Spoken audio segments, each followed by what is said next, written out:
Good evening, ladies and gentlemen. Welcome. We are back here live on Elevation, brought to you by WDWA and the Wrestle Talk Podcast. Ladies and gentlemen, I am so happy to be back here again, and I am here with the one and only, the owner of World Domination Wrestling Alliance, Gaven Jaxon, ladies and gentlemen. Gaven, how's it going tonight? Oh, John, man, I am so excited to be back. We had episode 1 last week, man. All the anticipation, everything that we wanted to go, uh, everything we wanted to happen. And I'm just happy to be back to do this for round 2. I see a bunch of people in the chat already. I'm ready to kick this thing off, man. What do you think, man? How do you think last week went? Man, last show was an absolute blast. I've been hearing lots of great things about it. Lots of people been saying that, they really enjoyed it and they were looking forwards to this week. And I know we have an absolute great lineup here tonight. And, one thing I want to throw out there before we get started, last show we had Andrew Dowdy join us for our fan segment, which we have actually come up with a name. We're going to be calling that the Fans Weigh In. So from now, with the Fans Weigh In, throw comments out there throughout the night. Let us know if you want to be one of them to come on the Fan Weigh In. And, we'll be picking somebody each week to do that. And I'll shoot you the link and you can come on and join us for that segment. So throughout the night, be sure to comment, share our broadcast, and just let us know that you want to be the fan to come on and get to weigh in during the Fans Weigh In segment, because I know that's something I really enjoyed. That's something that I've heard several fans say they thought was really unique and they really liked it, and that they had hoped that we can continue that. So, yeah, man. Last week we had Andrew Dowdy on. He's always front row every single show. Him and his dad and his stepmother, they come to almost every single show. I know he had a blast. He's already here in the chat. He's already following us. So yeah, man, he reached out, told us exactly how much it meant to him and how interactive it was, and we want to give somebody else the shot tonight. And I'm just looking forward to building community, building the family, and letting you guys let everybody know your predictions. So, but yeah, man, last week, dude, that was like, again, me, you, people from Wrestle Talk, we all talked about what we wanted out of Elevation. I know we hit it hard with promoting not only everybody at Wrestle Talk, everybody at WDWA, the fans, everybody. I just want to take this time to thank everybody that has constantly shared this podcast and help get us out there. Let more eyes see us. We can't thank you enough, and we're just going to keep throwing this at you and keep building and building. So please, as long as you guys keep showing us love, we'll keep showing you guys love. But yeah, I mean, last week was a little crazy, man. We had JTR on last week. How was that? Like, that guy does not know how to shut up. No, he doesn't. But, it was just an absolute good time. JTR, his typical self. And then, we got to talk with Cake Boss, brought him in, and got a little jawing back and forth between the two of them, and then it was just an absolute great show. And this week, we're just keeping that train rolling because, as you guys have seen, there's been a lot going on in Money and Power between JTR and CEO. And so we have CEO here tonight. We're going to try to get into a little bit about what's going on with all that. And we're going to talk to CEO tonight about his upcoming match and everything. And then after we get done with CEO, we have our champion, our heavyweight champion, Jordan Evans, going to join us. And, we're going to talk to him as well. about different things, his struggles through Money and Power and his upcoming match. And it's just going to be another great time and just another one to look forwards to. Yeah, man, you said it. I can't say it any better. We have a lot going on in the show. I can't wait till we see what CEO has to say. I can't wait to hear what our heavyweight champion have to say. But before we get into all that, man, you want to tell people about the FWWC you got going on? Yeah, man, we've got a fantasy group, the FWWC, the world's premier fantasy wrestling group, fantasy worldwide chapter. And it's just one of the best groups out there. Myself, I'm a part of it. I'm the hardcore champion. You've got Susie, the international champion. We get real championship belts. If you win a championship, I do still have mine. I don't have it right here at the moment, but I do still have mine. And we just have an all around good time. And I think we actually have a spot that sums it up pretty well. Fantasy Wrestling Worldwide Chapter, where the world's smartest wrestling fans come together to compete for real championships. Original characters, trash talking, picks during live events, pay-per-views, and even get-togethers like bowling, ice skating, and pool tournaments as well. We have members from across the globe who will stop at nothing to climb to the top of the fantasy wrestling power rankings. Simply the best fantasy wrestling group in the world. Why? Because of you, the creative and active members of the Fantasy Wrestling Worldwide Chapter.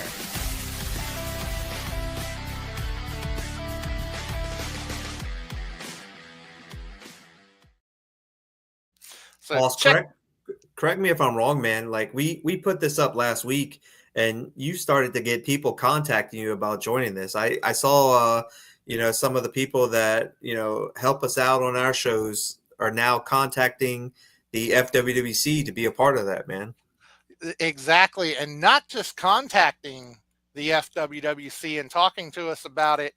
We actually have one of your trainees is now a member. He's already dropped his very first introductory promo to our group. And right now we're kind of on a reset, but we're getting ready to get rolling again. And he's going to be rolling with us. So, it's a real good time. And, be sure to check us out on Facebook, Fantasy Wrestling Worldwide Chapter. And, we'll be glad to give you all the information about it there. Yeah, man. Sounds like a great time. Like I said last show, if this was around when I was younger, before I ever broke in this business, I would have been obsessed with it. So, if you're a big pro wrestling fan and, you kind of want to get into the promos and get into creating a character and getting it over and things like that, but you don't want to go to school or train to be a pro wrestler, this is a great fantasy way to live out that dream. So Hardcore Hoss, man, is hardcore champion. Good luck trying to beat him. And even if you are an independent wrestler or you're a trainee in the business, and you want to work on your promo skills, by all means, it's a great place to do that. Because like I say, we really do shoot promos. We go back and forth in the promos. We do role play, and we do picks based on the events. And it is just absolutely great time. And it helps with your promo skills and everything if that's an area that you need to work on. So, but, talking about stuff that is absolute fire and a great time. I know last show, Code Red. I had an absolute great time at Code Red. I think a lot of the fans had a great time at Code Red. And so you want to run us through some of the action that took place at Code Red?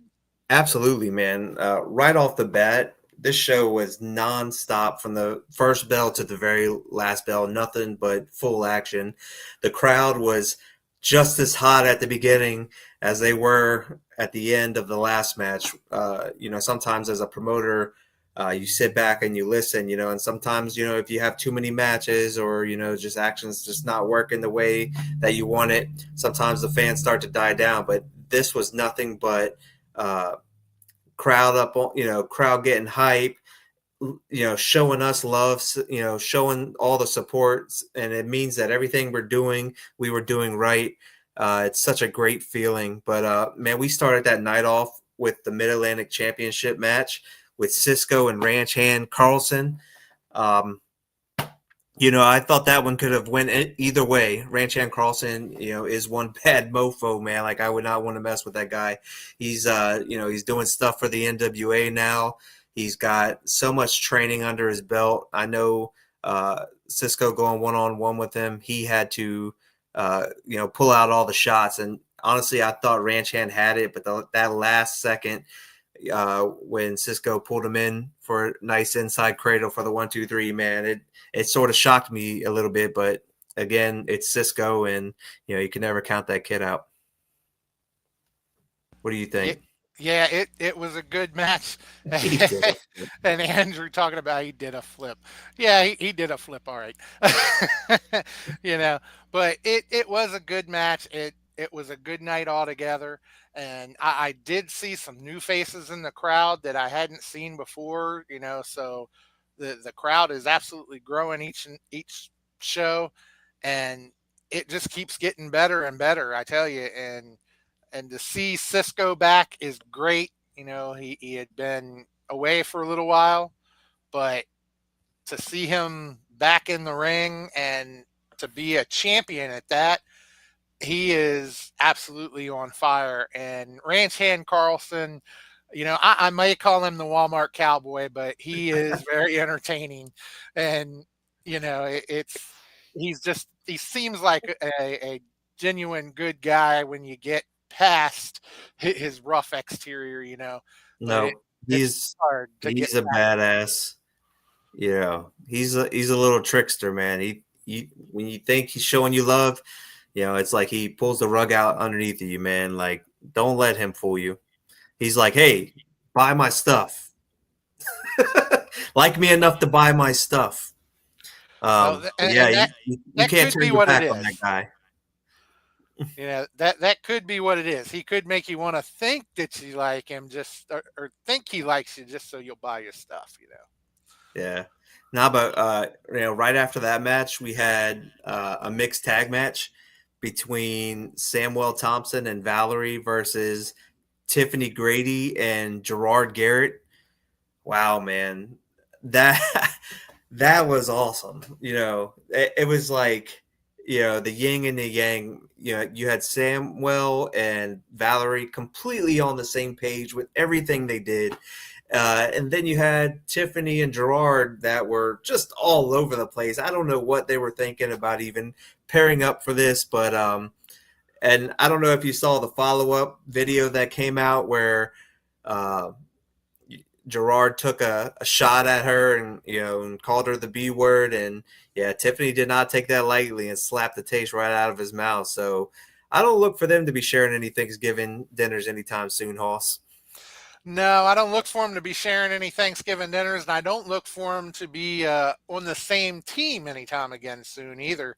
I mean, they just didn't have it clicking like they needed to, and it showed that they are not your typical tag team, that they don't do it a lot because they couldn't get it going. And but it's always a good match when you get Samuel in there, and it's just always a good time.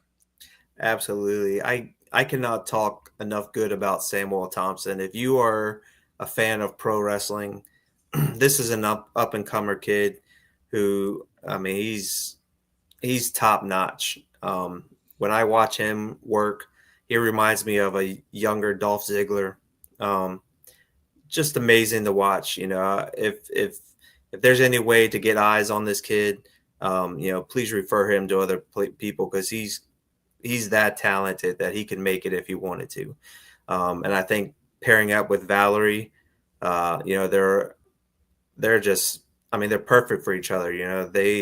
What Samuel lacks in, Valerie has what Valerie lacks in, Samuel has. They're just like the perfect pairing and the perfect couple. And, WDWA is just happy to have them on our team. It just makes us a little bit better that they're on our show.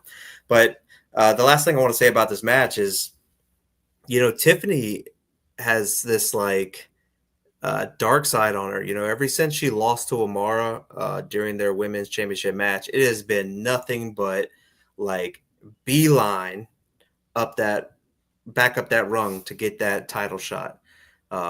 She is fierce. She is not somebody to mess with. She's furious. Every time you see her out there, she's ready to tear somebody's head off. Like, she is somebody that I would be intimidated to be in the ring with right now if I was on the women's division. She just isn't playing. Yeah, she definitely is not playing, and she's definitely, not somebody that you want to be on the bad side of. And, she has been absolute fierce since she lost that title shot, and it just it's just something to see. And I think, I don't know how long it's going to be, but I think she's going to make it back to the top. She's hell bent that's where she's going, and it's she's going to get there in one way or the other. Well, we'll see, man. There's a lot of talented women on our roster, and coming up June 7th is an all-women's show hosted by WDWA called Breaking Barriers, and I'm sure Tiffany will be on that show. I'm sure Amara will be on that show. I'm sure Valerie will be on that show. So who knows, guys? Let's just, hold our breath, and we'll chime in on June 7th and see what happens. You never know when it comes to WDWA. So, man, but yeah, after that match, like you said earlier, we had the Cake Boss Victor Jones on our show last weekend, and he went one-on-one with the big monster, A.K. Bane. You and I both picked Cake Boss to win this match. I mean, we were like, man, like, he's not coming to wrestle, like, he's coming to fight. And Hoss, like, to be honest, Cake Boss showed up, man. He fought. And he fought his ass off against AK, but that little snake in the grass, JTR, he helped AK get over in this match, man.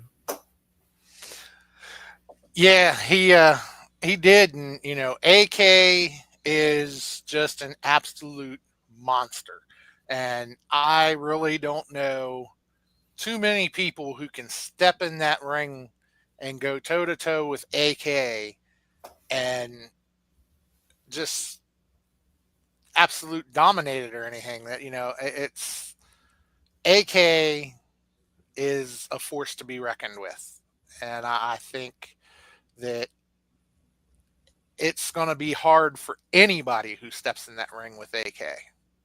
Absolutely, and we'll keep recapping Code Red, but I have to mention this right now because we're talking about AK, and we're bringing on the heavyweight champion, and tonight Jordan Evans.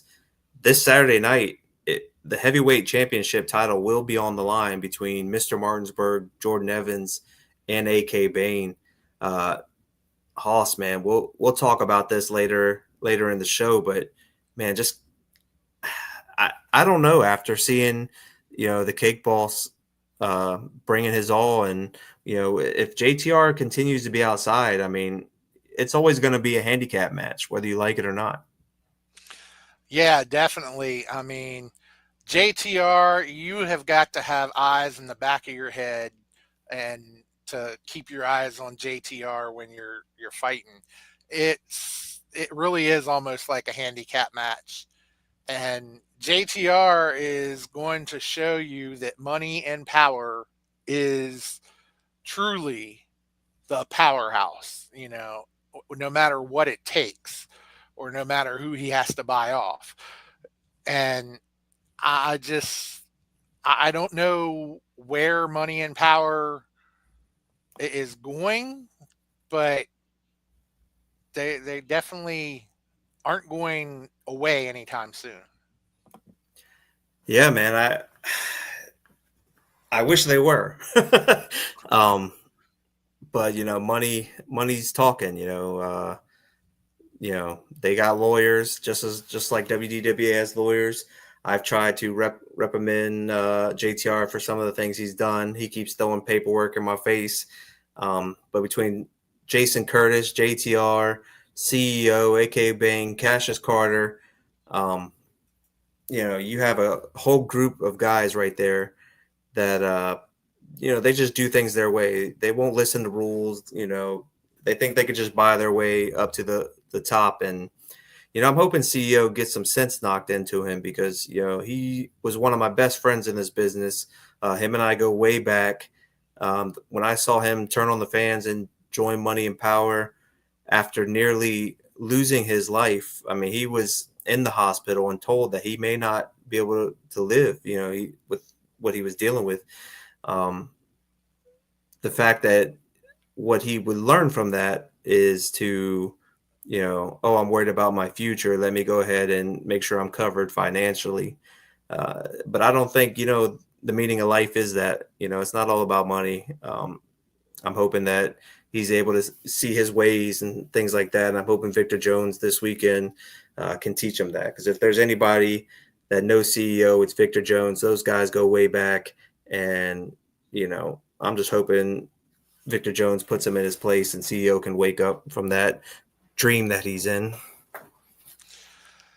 Yeah, I don't know what happened to get CEO to switch sides the way he did. I mean, it was absolutely shocking when he did that. But hopefully something will bring him back to his senses, and he'll come back to the old CEO at some point because he was so much more likable as the old CEO. But we'll see what happens. Yeah, I mean, hopefully we get some answers tonight and see what's going on, and hopefully the things that we're hoping for come to tuition. So, but yeah, man, the next card on that show was Ryo versus Ty Awesome. Two of like the best workers on the East Coast meeting in the ring. John, what did you think of that match? That match, it was one heck of a display, I tell you.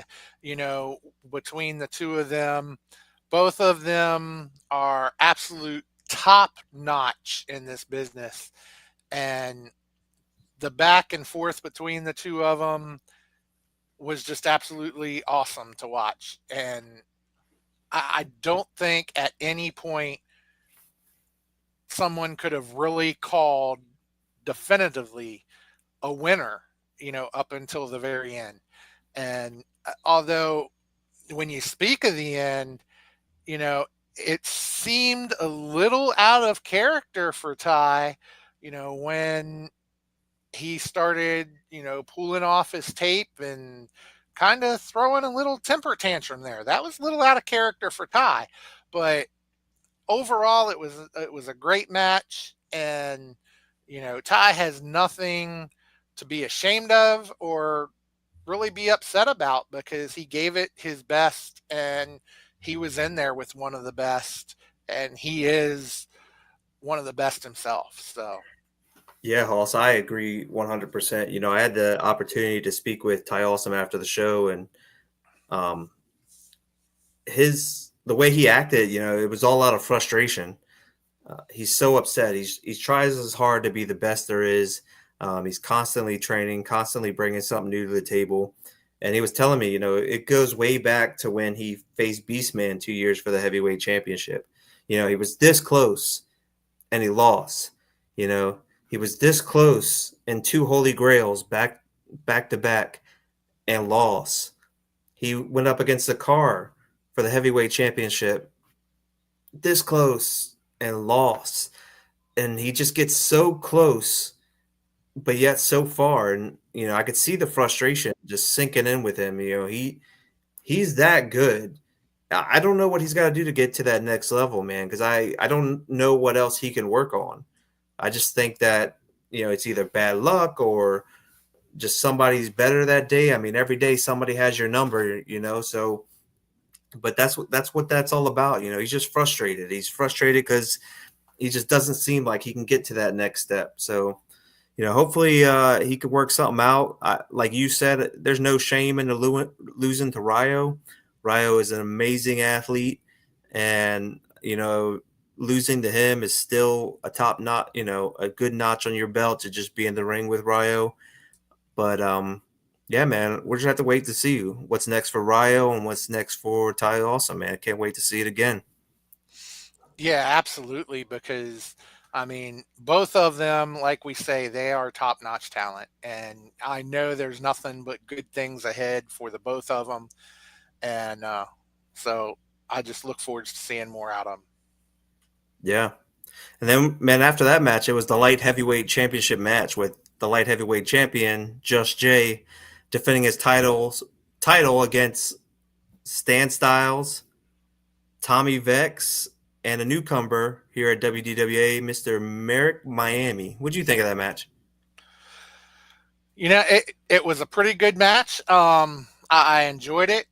And then, there again at the end of the match, you know, Just Jay. And it's kind of funny because I had made the remark to you that, I don't know, it just seemed to me that the fans weren't getting behind Just Jay the way that you would think they would. And then at the end of that match, Just Jay basically voiced his disappointment in that all in itself. And it's, you know, and he completely did a 360 from his normal self. And it's just, it was absolutely shocking. Yeah. I saw like bits and pieces of it the last time we saw Just Jay go against AJ Morales. Um, he got into the ring and the fans were kind of like seesawing on where they were with Just Jay. And I could tell right then and there that the frustration was sitting in. And I started to see a little bit of different Just Jay. He was a little bit more aggressive. He kind of was, being a little distant to the crowd. So, you know, I saw bits and pieces, but I was hoping, after he had time to cool down, he was going to go back to himself. But yeah, it was real shocking. He was trying everything he can to win this match, and after nothing was working, he ended up using the championship title to gain the victory. And I feel it's a cheap shot. That's not what we think of our champions here. We hold them up on a pedestal, and if you're gonna use cheap shots like that, like you're no champion. So whatever it is, you know, whatever he's feeling at the moment, hopefully he shuts that stuff down, man, and comes back swinging and apologize for the things he said, because the other guys in those match all would make great champions. And somebody just said it. I think it was Mark Rohrman in the chat. He said, "Team Tommy." Hoss, can you believe the reaction for Tommy Vex? I Totally know. blindsided me. I know. I mean, Tommy, he has not tried to get himself over with the fans one bit, but yet the fans absolutely love Tommy. And, you know, I, I don't know how it happened. I don't know why it happened, but other than the fact that Tommy, he is good at what he does. I mean, you can't take away from Tommy at all because he really is good at what he does. But just the support he got from the fans, it was just absolutely shocking because that's the support you expected for the champion Just Jay, not Tommy Exactly. Vex. Exactly. So Like, I mean, it's crazy. It just really is. yeah, I think that Tommy's fallen under that category that people love to hate him.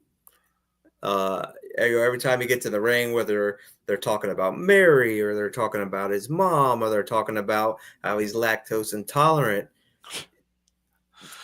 it just keeps going on and on and on to where you just can't help but to feel for the guy. And when the more he starts whining, the funnier he gets. But man, like take nothing away from him. He is good in the ring. He's climbing up that ladder too. I can't wait to see what the future holds for Tommy. Yeah, definitely, because Tommy just keeps getting better and better. I've seen Tommy pop up in several different places. I've seen him pop up in some stuff that Kakoa has posted from his wrestling school. I've seen, I've even seen Tommy Vex pop up a time or two uh, in School of Morton. So I mean, he's got big things ahead of him, and that's clear to see. So Yeah, I look forward to seeing more of him. I got news that Tommy's going to be going to Japan here soon, so they're lucky to have him. So after the light heavyweight championship match, we went right into the tag team championship match. We talked a little bit about this with JTR last week. It was the Helm debuting against Black Wall Street. John, it was exactly what we said. The Helm showed up. They were like pit bulls. They did not hesitate to jump on Black Wall Street, try to beat them down. But Black Wall Street was still, one of the best tag teams around. They're veterans in the game. They knew exactly what to do, and they put the Helm right down and shut that debut straight down. The hype is gone. Black Wall Street stands tall, still the WDWA Tag Team Champions. Hoss. Yeah, that there was one hell of a fight. And, I don't know that I'd say the Helm is gone. Just they may not have come out on top, but I'm not so sure they're gone. I think JTR may still have some use for them yet. And it, they really put up one hell of a fight. And I can see them putting up a fight against other people as well. And I could see them even getting back to Black Wall Street and eventually maybe getting the upper hand on Black Wall Street, but just not this time. Yeah, man, definitely talented. Don't think a right career move was to align yourself with JTR and Money and Power, but as you saw, John, the seeds are still being planted. They're being watered down now, and they're just waiting for the fight when Black Wall Street finally gets their hand on JTR. I cannot wait for that. Hopefully it's sooner rather than later. There's just not enough duct tape to keep that guy's mouth closed. But after that, we had LDJ, the Sigma male, return to go one-on-one against Supremacy member Y Keys. Again, you had Stephen Forte on the outside with Y Keys. You had the fans chanting Sigma males, Sigma males. Everybody, John, everybody wants Stephen and LDJ back together, but there's only one thing that stands in between everything that we want, and that's supremacy. John, what is it going to take for Stephen to see the light and leave supremacy behind and go forward as a Sigma males? Well, I don't know completely what it's going to take, but one thing I will say is Steven did not look happy when you stepped in the ring and told him, look, we have known that you are cleared, and we did tell them that you were cleared, and they chose to keep it from you.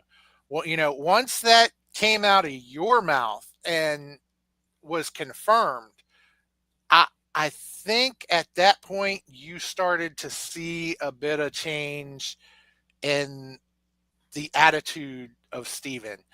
And when you announced that he would be an entrant into Berkeley Rumble, that place went nuts. And, I think that's a great move, putting him in the Berkeley Rumble. I can't wait to see him back in there. And, I think it might be a step in the right direction to bringing him back into the Sigma males, because it just seems like supremacy is crumbling and they're just on their way down. Of course, we've seen it before that it seemed like they were crumbling, and then they kind of made a resurgence. So I could be wrong Yeah. on that, but I just think it seems like they're crumbling, and I think that you're honestly seeing the scraps of supremacy is all that's left, and I don't see supremacy making it back to the top again. Yeah, I mean, the thing is you have to put your shoes, or you have to put yourself in Stephen Forte's shoes, right? You had to sit on the sidelines. And for those that don't know, Stephen Forte had a severe back injury that almost made him paralyzed. He did not know if he was going to walk again, much less ever wrestle again. Um, Finally, after learning about going to rehab, getting surgery, building himself back up, he has spent a good year and a half, training and working with his physical therapist and stuff like that. And as of I think February is when I got the call from the doctor that said, "Hey, Steven can compete again. It's okay. He's fine. He's cleared all the tests he needs to clear." But in that time, John, in that year and a half, you had Sexy and Bless win the tag titles, held them for pretty much almost a year. They were just beating every talent that we had. Zakar Shaw, one of the greatest heavyweight champions WDWA has ever had, was just running through everyone. Austin Kingsley, the 2025 Holy Grail champion. Steven's just been sitting over here watching all the success. To me, he's just getting hungry, And now that the guy is cleared to come back and Supremacy's holding him back, holding him from finally trying to find success on his own, man, that's like a powder keg getting ready to explode. And let's talk about LDJ. I wasn't too familiar with LDJ prior to him coming to WDWA, but I think he is one of the best free agents that we picked up here recently. He's been nothing but impressive since we've seen him, from making videos about the shows, promoting our shows, to showing up and kicking everybody's ass. He is somebody that I am thrilled to have on the roster. Now, for Y Keys, I don't know what to say, man. Very talented kid, but he's got his hands full this weekend with Mr. Grimm. We'll talk about that a little later. But, yeah, man, after that match, it was our main event. Misused versus Zakar Shaw and Clay Jacobs, a match that people have been waiting for months. John, to me, this match was phenomenal. What did you think, man? Yeah, absolutely phenomenal match. Full of action, and just it was just one thing after another. And in the end, when the referee was accidentally injured, and Billy, of all people, having to be the one to climb in and count that 3 count, he seemed to be very hesitant on that 3 count. But he had to do it. He had to do what needed to be done at that point. And he counted that 3. And it's just, I don't know, though, the way they keep going through refs, are they going to have any referees left? I get it, man. Trust me, my phone's been ringing off the hook with all the referees, asking me what the hell, they're worried about their safety. I get it. Steve Netz in the chat mentioned earlier about Misuse. You can't sleep on Misuse. To me, could be the best tag team when it comes to collaborating with each other. I've never seen guys work together where it seems like they share one brain. They're always working with each other. When one person's over here, the other person knows exactly where to be. They are on the same level. And I am not sure that Zakar Shaw and Clay Jacobs are at that point or will ever be at that point. So I'm fearful of, what's going to come of Zakar and Clay when it comes to, standing them toe to toe against Misuse, because they don't click. We saw that a little bit. This past show where Zakar went for a tag, but Clay wasn't there. Clay went for a tag. Zakar wasn't there. If you could get those guys on the same page, I mean, these are two, Zakar Shaw and Clay Jacobs, two heavyweight champions, two former heavyweight champions, two guys that have been at the top of the pinnacle that are, man, if you could somehow merge them into one, just like Misused is, they would be unstoppable, like the mega powers, two of the best in the ring, hands down. But gosh, do they have their hands full just when you think they have them. Misuse sneaks in a little bit of that powder, blinding Zakar. Zakar Shaw accidentally grabs the ref. He hit his TKO thinking that it was Jimmy Stars.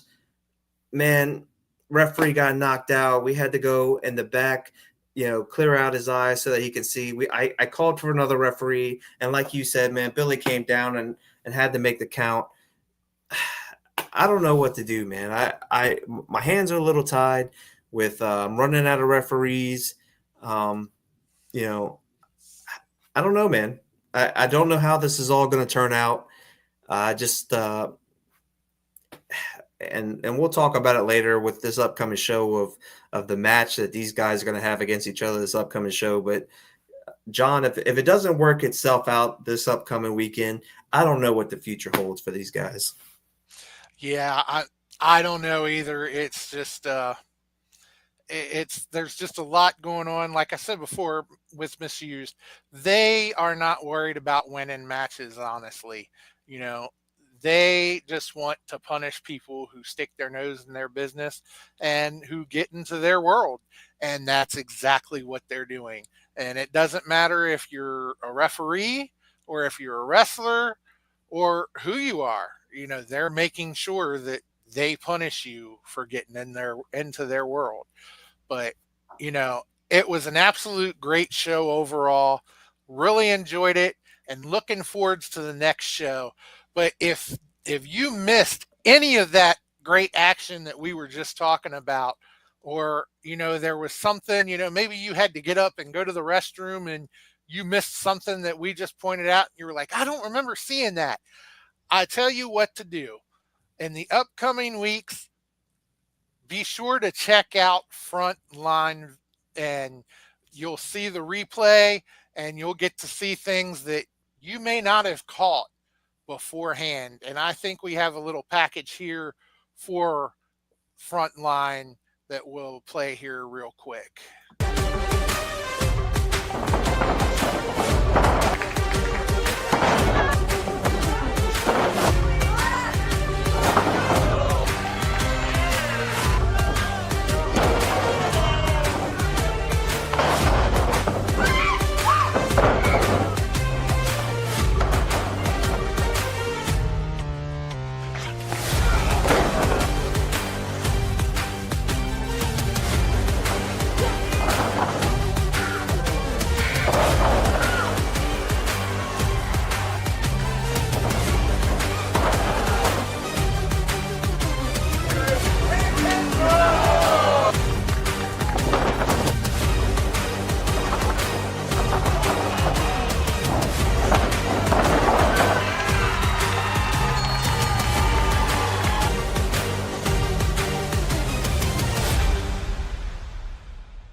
So every Thursday, 8 p.m., be sure to check out Frontline for anything that you may have missed from previous shows, and, even a little extra footage from time to time, interviews and stuff that that you didn't get to see that happened backstage.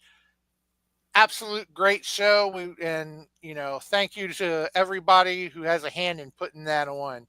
But, one thing that we didn't cover that happened at Code Red was there was a big announcement made at halftime there, Gavin, that you made So why don't you fill us in on that big announcement that you got to make at halftime that's coming up for WDWA? Absolutely exciting news. Well, thanks for the lead in, man. It is an honor and a privilege to be able to let everybody know that WDWA will be opening their very own pro wrestling school. That's right, ladies and gentlemen, the World Domination Wrestling Academy. So if you were in the area, if you're able to drive in, we'll teach you all you need to know to make your dreams come true. Feel free to reach us on social media, or give me a call at 301-305-4528. Let us help you make your dreams come true. This is something that, from the second I bought the company, that I've been wanting to do. I've paired up with a couple people. We're going to do our best to give the best pro wrestling training in the area. I have guys that have traveled the world, that know a bunch of different styles of wrestling, whether it be European, Japanese, Mexico, American. I have a roster full of guys willing to help out young talent. I just can't wait. This is a huge, huge, huge thing for WDWA, and I'm happy to share that here on Elevation. I was happy to share it in front of a live audience. You can see me plastering it all over social media. Please share, share, share. This is just something I cannot thank everybody enough for being a part of it. Like I said before, we consider WDWA a family, and that family includes fans as well, and supporters, and everybody else that helps us grow. So we're just trying to grow the WDWA family, and we're trying to take people that are trying to break in this business, we're trying to teach them the right way. There's a lot of places out there that will teach you, and they'll get you in the ring early, but they will not teach you safety. They will not keep you safe. They will not teach you the proper way. I highly, highly, highly recommend WDWA and the Academy. I cannot say enough good about the trainers that are going to be a part of this. I'm looking forward to every single thing. I already have a handful of people ready to jump in, ready to train. But we are always accepting people. So feel free, if you're ever wondering anything about it, any details, please reach out. We'll answer every question that we can. And if you want to, if you want your dreams to come true, don't hesitate. Life's short. But yeah, man, that was the Wrestling Academy. John, anything special going on with Wrestle Talk? Can't hear you, buddy. Yep, there we go again. Wrestle Talk, you can see it every other Tuesday night on all of the Wrestle Talk social medias. And actually, you can click this, you can scan this QR code right here. It will take you to all the social media links for Wrestle Talk Podcast. It takes you to our Facebook page, all of our pages, as well as uh, Apple Podcast and Spotify and all the places that you can find Wrestle Talk Podcast. And next Tuesday night, we start every week 8:05, and we love to talk pro wrestling. Hashtag Let's Talk Wrestling.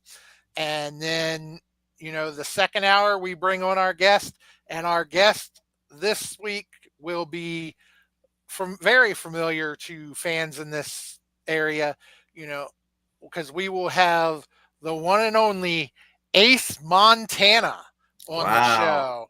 show. Big we'll Ace be talking. Montana. Yeah, we'll be talking to him, talking about his career, talking about his training. Um, I'm sure we'll get into some stories that he's got stored up for you, and just going to be an absolute great show. and I believe, I know he's been at WDWA before. And Yeah. will we be seeing him again soon, anytime, Gavin? Yeah. So first, man, congratulations. That's gonna be a hell of a show, man. If you guys haven't met Ace Montana, he's lightning in a bottle. He's a character. Fun to be around. Sometimes you gotta reel him in a little bit, but he's fun to be around. So yeah, congratulations on that. That's a big thing. But yeah, so Ace Montana, if you guys don't know, and I'm sure he's going to talk about this on Wrestle Talk podcast, is he actually owns his own company, the Commonwealth Championship Wrestling, down in Richmond, Virginia. So we're partnering up with them during our all-women show on June 7th, and they will defend the Commonwealth Championship Wrestling title at our show. That will be a 4-way championship match, and the guest referee will be Big Ace Montana. So looking forward to that. I'm sure you guys are going to have a blast. Susie said she got a kiss from him. I'm sure he's ready to give you some more. Old Donnie says, you don't fry bacon naked, but, we all know Ace has. So, that is guaranteed to be another great interview. But, speaking of guests and interviews, I seem to be getting a couple messages here that, there's somebody waiting backstage and they're trying to throw some money around that if we don't soon get them one, they're going to have us fired. Well, I don't know what that's all about. So why don't we go ahead and let's get our first guest in here as we get ready to talk about the upcoming show, because he's got a match at the upcoming show, and you want to start out by showing everybody his latest promo before we bring him in here. Absolutely. Let's hear what CEO had to say. So, I hear you've been looking for me, Cake Boss. Obviously, I've been very, very busy here, hard at work to play on my annex. So, voicemail's full, social media, I get it, okay? But I'm not the villain, all right? I know you want me to paint me that way. I'm not that way. I haven't done anything for you, right? What have I done? I was in a match with you, 5-on-5, not my choice. Holy Grail, not my choice. Well, what have you done? Was I the one that interfered in your heavyweight championship match? Nope. Was I the one who decided to insert myself into a triple threat selfishly, and you and your help from the world's strongest table, Mark Henry, decided to cheat me yet again out of my championship? Not this guy. That's you, my friend, not me. So this weekend coming up is supposed to follow. You don't have to look any further than the mirror as to who to blame for what's happened. It's you, not me. I'm not the bad guy. Now, I understand you're trying to call me, you're probably trying to apologize, and you should, but I'm not ready to accept your apology because you've cost me too much this year, brother. Too much. I understand how you feel. What I don't understand is why JTR can't seem to get on the same page with me and can't answer his phone or call me. Unacceptable. I'll tell you what. Why don't you get a private jet, you come down here to Mexico and we can talk about it right here at the private village. Or, wait a minute, that's right, you don't have a private jet, because I do, right? And you're not going to borrow mine, because I'm already here. So this is what we're going to do. If you like Wrestle Talk, if you like running your mouth too, as well as I do, you can clear the air all you want to. I will show up at that godforsaken show of all the 99%ers that are left, and be the 1%er they need this Tuesday night. And then, next Saturday night, in Inwood, West Virginia, I will make sure to leave a mark and make sure Money and Power is what it should be, which is the greatest faction in history in professional wrestling. I don't think it. I see, no. And now, I gotta get back to work. I'm a very busy man.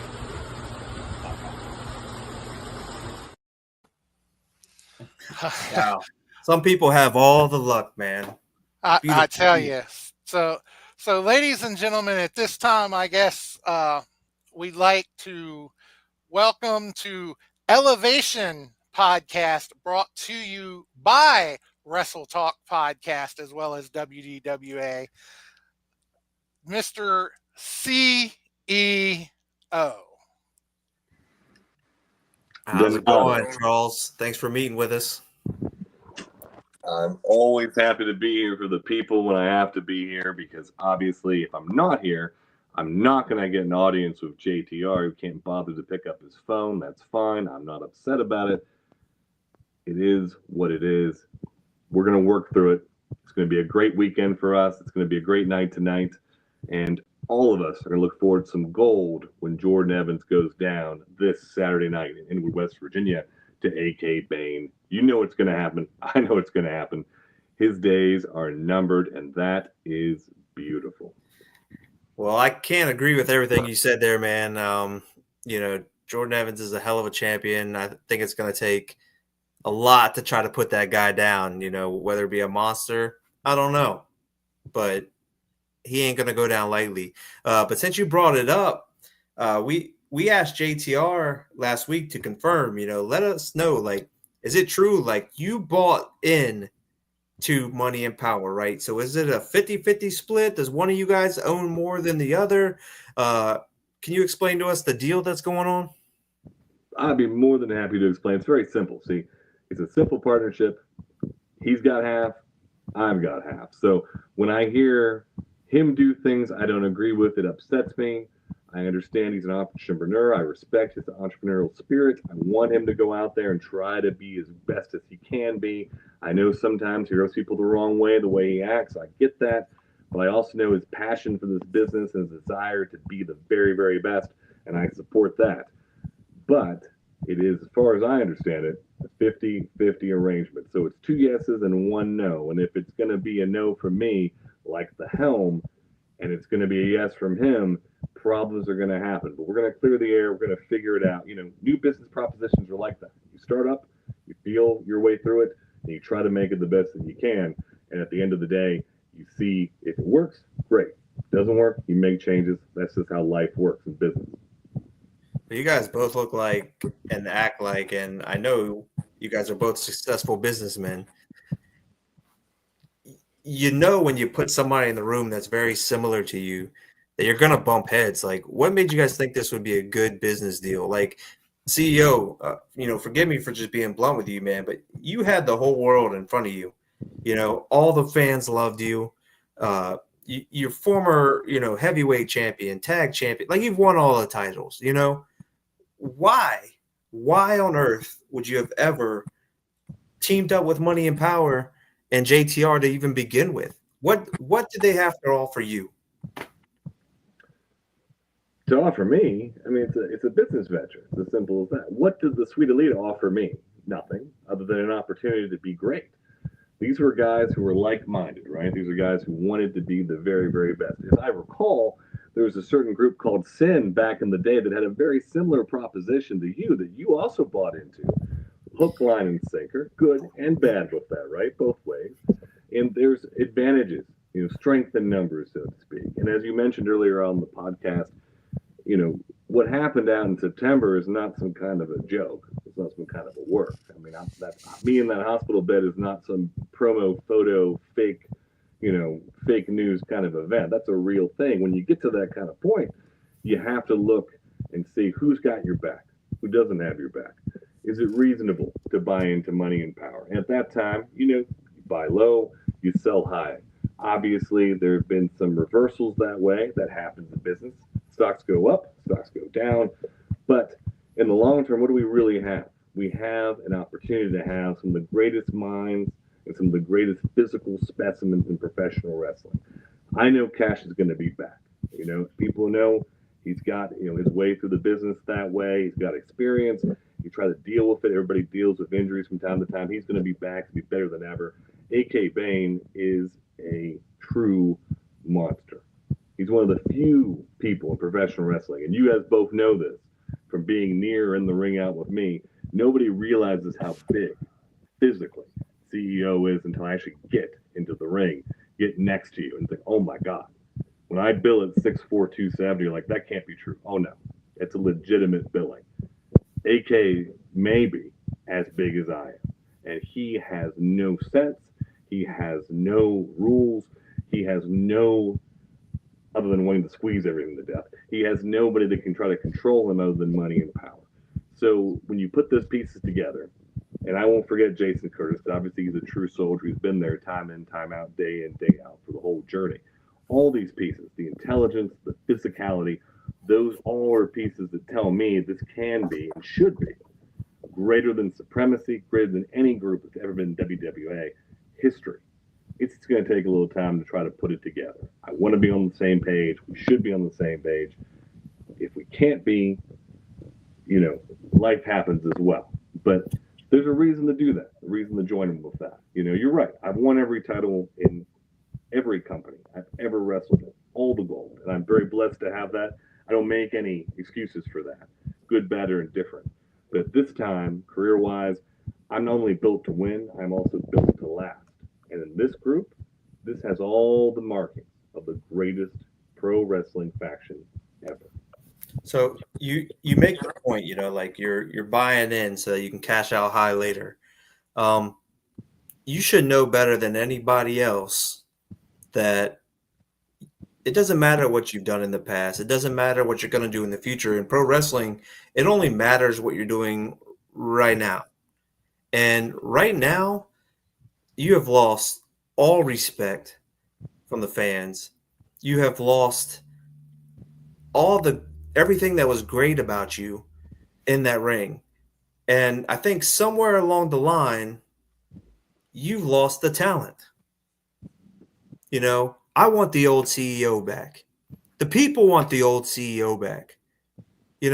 Cake Boss Victor Jones was on the show last time we had a show on episode 1, and he said, look back at CEO pre-Money and Power. He was unstoppable. Championships after championships. And since you've become Money and Power, John Hoss, correct me if I'm wrong, you have done nothing, CEO. You have done nothing but be a lackey for JTR when he cannot be here. When are you going to wake up? When are you going to do what's right? Everybody thinks they know what's best for me, right? Okay. You think I know Cake Boss thinks he knows that way.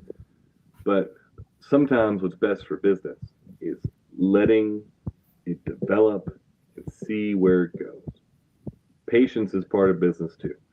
It's not, better than anybody, having bought World Domination Wrestling Alliance. That's your company, it's your business. You know what it takes to build and to grow and to develop. No one expects you to be at the very top day one. It takes time how to do that. And I'm a patient person and willing to make that development happen, that investment happen. Cake Boss has his own agenda, his own questions. I've already explained that before out in the promo and other times that way with him.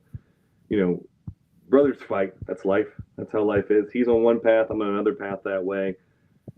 As far as what we are going to do in terms of getting gold and being the very, very best, that starts Saturday night. Inwood, West Virginia. Every person listening to this podcast right now has to understand that Money and Power turns the page. We turn the page on Jordan Evans. It's not going to be gimmicks. It's not going to be weapons. It's not going to be interference from three, no triple threats, which is a 2-on-1 handicap match anyway. It's none of that. It's going to be one man versus another. And we all know where that's going to lead, which is Money and Power's train of gold starts this Saturday night.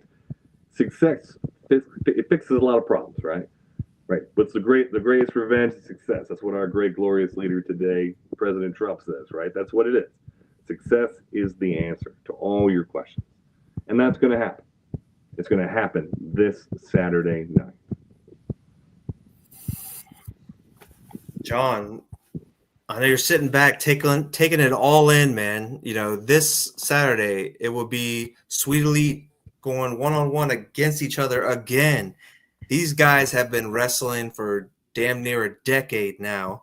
You have Cake Boss Victor Jones and Charles Everest Osgood with Jason Curtis and JTR. Man, like, are you believing the crap that's coming out of CEO's mouth right now, or do you believe that he's finally met his maker? Honestly, I sit here and I listen to CEO, and he talks a good game. He does. You talk a really good game there. But honestly, I'd love to see you go back to the one percenter that we all knew, we all respected, and was the true one percenter, not the man who is the one percenter simply because you win 1% of your matches. You know, you we haven't seen anything out of you since then, except a lot of talk. You know, you keep throwing Cake Boss's name around, you keep throwing Jordan's name around, but I haven't seen you cash in on it. Yeah.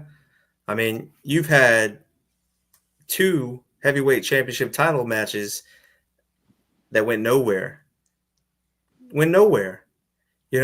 Former champion, man, you could not stand toe to toe with the current champion. You know why? Because the current champion is hungry. He doesn't have plans about what the future is. He doesn't have the plan. He doesn't want to sit and talk about his past. He just wants to talk about today and talk about, what he is as a champ today. And he is a fighting champ, and he has fought everybody that's been in his path. He's knocked you down twice, and he is ready to take down the monster. Let's hear it from the guy himself. Let's go ahead and bring in the heavyweight champion, Mr. Martinsburg, Jordan Evans. How you doing, buddy? Are you listening to all this? Unfortunately. So what do you think, man? Like, you've been in the ring now twice with CEO and have defeated him. What are you taking into, like, oh, I'm in for the long game, Are you with the rest of us? Do you think CEO needs to see the light? He needs to come back. He needs to be the old CEO, because that's where he was driven.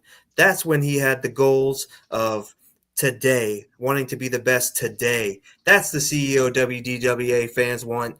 That's what everybody wants. Evans, what is your thoughts, man? Because you have been on both sides of the ring with him. You've teamed with CEO. You've gone one-on-one, man. I just want to hear a little bit about your thoughts.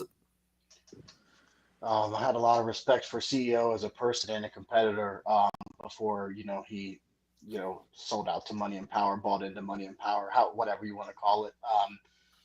But now I just don't see it that way. I've proven myself against him in the ring, and, I'm not somebody that, sits on arrogance and wants to just, talk about myself. So, I'm not going to make it about me, but like CEO, man, you had so much going for you. You're a former champion, multi-time champion, Grand Slam champion, and you're the only one to ever do it. And now you're just, big AC baby. I see you down there. Come get it. CEO, man, I just wish you would kind of, go back to your old ways, the way we all love to see you. Just months ago, you came out to my aid. You came out to help me. And I very much appreciated that. And it wasn't just 2 months later you were coming after me. I understand that when you're the champion that everybody guns after you, but, at some point I would think that, your morals would kick in and the old Charles would come back. Yeah, I agree 100%, champ. Well, this is the thing, okay? Morals or not, right? Business is what this is all about. That's the reason. It's no mystery. That's the reason why I have Cake Boss on the slate for Saturday night this week. It's what's best for business, and I respect that. Of all the difficulties or issues that I may or may not have with Gavin Jaxon, I respect the fact that he is a shrewd businessman and he understands that that is what the fans want to see. And in terms of being in the ring out with you these last 2 times, can I not have a match? This is one thing you and I are going to agree on today. Just one. This is it. Nothing else, but one thing. Can we not have a match that doesn't involve toys or outsiders or other people? Just you and me, man to man. We've not had that one time. So in terms of 2 matches, I don't count a 2-on-1 handicap match or a weapons match, Street Fight, as being anything other than just games between little boys. If you want to have a match with a man to a man, and I believe that you can be that kind of man. Look, I have no doubt, being in the room with you, I know that you're a tough guy. I will not take that away from you because that would disrespect the gold on your shoulder, the gold that I've had on my shoulder. I will not do that, ever. However, if you're going to be the kind of man that you need to be and want to be, and that's what upsets me the most. People think, and they ask me, they say, CEO, you must hate Jordan Evans. I don't hate Jordan Evans, but I'm frustrated by Jordan Evans because he is so obsessed with being good that he does not know how to be great. That is your problem. That is what leaves you behind. That's why I called you Mr. Irrelevant. I wanted to find that spark in you to see what is behind this man besides the man bun. What are you going to be great? To go and flip that switch, to push that trigger, to be that guy, right? And it hasn't happened. And it needs to happen because this Saturday night, you're not going to have to deal with anybody other than AK Bane. And I know you're worried and you're thinking, okay, it's going to be money and power and somehow they're going to try to cheat me out of something. No. You're going to be in the ring with AK Bane, and AK doesn't care about anything. He doesn't even care about gold. All he cares about is what rhymes with his name, which is pain and making you suffer. And that's what he's going to do. And there's nobody, not John, not Gavin, not me. I won't be there with a chair to save you like I did against Clay Jacobs this time. It's going to be you and him, and that is the end of your very insignificant title reign. Insignificant, huh? CEO, man, against you, against Clay, against a lot of people. I've sold out buildings. I've, grown, made WDWA go to a new venue because we were selling out the old building. So you can call me Mr. Irrelevant. You can say that my title reign means nothing. And you can say that I need to turn on a spark. But here's the truth. What spark do you speak of? Because I beat you twice. I hold the championship and you keep losing. So if it's a spark that you speak of, maybe you need to find it. And maybe you should get your ass in gear. And maybe you can have another shot with nobody involved. But right now, I don't trust you to do that because I could shake your hand and we could have a match one-on-one and still your boys are going to show up because you don't know how to do anything but cheat. I don't know how to do anything other than cheat, huh? Okay, look. Here's a misconception. I'll fix this for you, all right?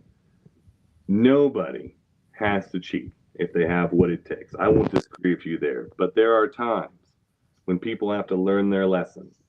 And when people have to learn their lesson the hard way or the easy way, it's not about cheating to win. It's not about cheating at all. It's about making sure that you get the job done. And I'll give you credit. You had Cake Boss Victor Jones. He had me fooled when he went and took my hand in that ring in our street fight match. You won that match because of his interference, plain and simple. Then he interjected himself in the next Jason match. Curtis That's why you won that match. Stop throwing stones, man. Jason Curtis interfered in that match first. Well, no, he did not. No, Victor Jones, even to help out his man Jordan Evans, all he did was, even the odds, man. Victor Jones did not lay one hand on you during that match. In that match, who struck who first? The first person that got hit in that match was Jason Curtis. Jason Curtis was outside the ring. He was not a competitor in that match. He got hit first by your champion, Jordan Evans. That is truth. Look at the video if you don't believe me. Right? He didn't hit him first. Jordan hit him first. He has every right to defend himself. What's wrong with that? And whenever Cake Boss came in, he threw up the Sweet Elite symbol. He told me everything is all good. Then he goes and proceeds to go and crack Jason Curtis right in front of me in the face. He has a weapon in his arms. I don't call that a fair fight. I don't think your champ calls that a fair fight. He wants to find the spark. I will be delighted to find the spark. Oh, wait, no, here it is right here. I just found it. I cannot wait to have that opportunity. But here's the problem. I would love to wrestle you for that title man to man. I really would. But it's not going to be your title because you're going to lose on Saturday. And then you are going to have to look and find the answers. And they're not going to come easy for you. That is reality. Well, Jordan Evans, before we let CEO go, you have anything you'd like to tell him? and one day hopefully we can stand toe to toe as as brothers and fight again and sort this all out. I hope you find your way because right now you don't have it. Um, I have zero confidence that you beat Victor Jones this Saturday. John Hoss, you got anything left for CEO? No, I think I've pretty well heard enough for the night. It just I'm just disappointed in CEO and the way he has handled himself since aligning with JTR, and but I don't think he really cares one way or the other what anybody thinks. So. Yeah, and I'm on the same page with you. CEO, I do want to appreciate you taking the time to be on our show today. Good luck in your match this Saturday, but the census is clear, man. We all want the old CEO back. So hopefully you take this time to think about it, and maybe you'll get another heavyweight title shot down the line against Jordan Evans. So thank you for being here, and the fans are welcome to have me. Obviously, I'm here and there for the 1%ers that are there. So I don't speak for everybody, just for them. But it'll be a can't miss event this Saturday night in Inwood. I think that's one thing we can all agree upon. That's right. Never thought I would agree with CEO again, but I do agree with that. Again, CEO, thank you for coming. Good luck on your match against Cake Boss this weekend, and we'll see you Saturday. Saturday night, I'll be there. Denata. Wow, man, I don't know what's it gonna take, man. Hopefully, Cake Boss kicks some sense right into CEO, because that's not the guy I broke into the business with. That's not the guy that I spent all these years with. There's nothing more I can say. Evans, man, the heavyweight champion. Thank you for taking the time. Sorry we had a little pause in between with CEO, interfering in what's going on. But man, here you go. You've knocked out everybody in Money and Power. You have one more to go. What do you think about your match with the monster, AK Bane? Oh man, I'm excited. And most people, might think I'm crazy for saying that, but when you fought a whole group of people and you've got one left to just put them in the rearview mirror, you kind of get excited for what's to come next. And since November I've had this championship, and since January I've been dealing with Money and Power. So it's just I'm excited to do something else. I'm excited to move on. And I've been studying a lot. I've watched what AK Bane's done. I know that he doesn't just wrestle here. I know he's all over the place. He's no doubt a monster, but I can confidently say I think I'm ready for him. There's a lot of times I go into a match and I'm the underdog, and for once I don't feel like I'm the underdog. I've got the momentum with me. I believe it's been time and time again that I've defended this. And CEO claims he saved me with the chair, but I think he was worried that he can't beat me, so he can't beat Clay, so he didn't know what to do. So he just interfered into the match and hit me with the chair. But that, it has nothing to do with me. That's all about him and his big head. But to say the least, I'm very excited and very pumped to go one-on-one with the monster. Well, I know one thing, that I do want to ask you, and John, John can have my back on this, is, last week, Cake Boss was right where you are right there. He was the guest on our show, and he was going against AK Bane, and he just said everything that you said. In fact, we said the same thing, but the ace in the hole is the asshole, JTR.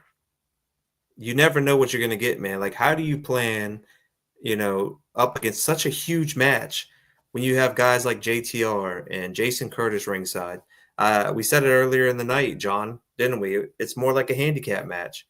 Like, what do you think, John? Like, how is Evans, supposed to prepare for a match like this? Yeah, it's very hard. I mean, you have to have eyes in the back of your head, like I said earlier, in order to keep your eyes on JTR during a match, because you never know what he's going to pull. You never know who he's going to pay off. It's just, he's just so hard to predict. And so I wish you the best in the match, Jordan. But like Gavin said, how do you prepare for what is almost going to be at least a 2-on-1 match? Yeah. I mean, the short answer is nothing new for me, right? I defended the title against Cash Carter, and that was a night Jason Curtis joined the team. He jumped me before the match even started. Every time that I faced them, it's been a numbers game. So when I go out there, it's not. I know that I'm preparing to fight more than one person. I know that in a sense I'm going to get my ass beat at some point, but it's about how I get back up. It's about how I keep fighting. It's about keeping this on my shoulder. It's about, proving to the fans why I'm on top. I might get beat down. It might take three people, but I'm still champion for a reason. They've done the numbers game before, and no, I have not faced AK Bane. But as CEO said, he's a big dude too, and I beat CEO, with his goons, and I plan to do the same thing to AK Bane this weekend. Yeah, I mean, I got all the confidence in the world with you, man. I think you got all the skills that it takes.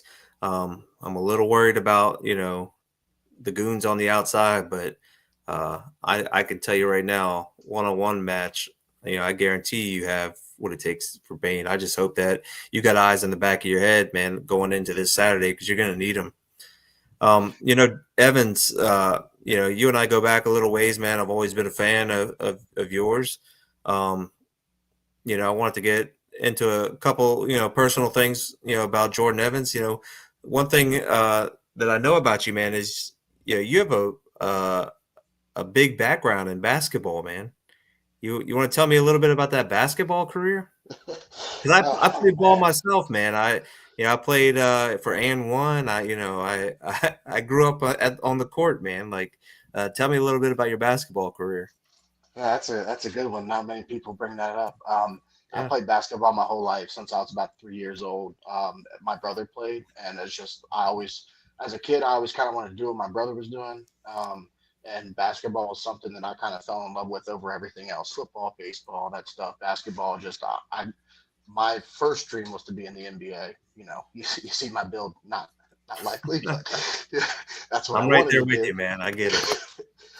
Yeah, in middle school and high school, I played travel and school ball. So, very much like the independent wrestling scene, I was all over, different states playing, people from different countries playing basketball teams run by NBA players. When I was in seventh grade, DeMarcus Cousins owned a team, and we beat them in DC. And so that was really cool. Shout out to Coach Chris. Shout out to Unique Hoops. That coach, my travel basketball coach, instilled a lot of qualities that I have in me today, and really showed me, what hard work was. And that was something that he strived on, was hard work. And we would be doing wall sits and practice, and he would be making us repeat hard work. And, so, just a quick side note, wanted to shout out Coach Chris. But yeah, man, I played basketball my whole life. I played, it was unique because towards the end of my career, my, junior, senior year, I was a bigger dude. So I played, 4-5. I was a short guy, but nobody could box me out. Nobody could move me out of their way.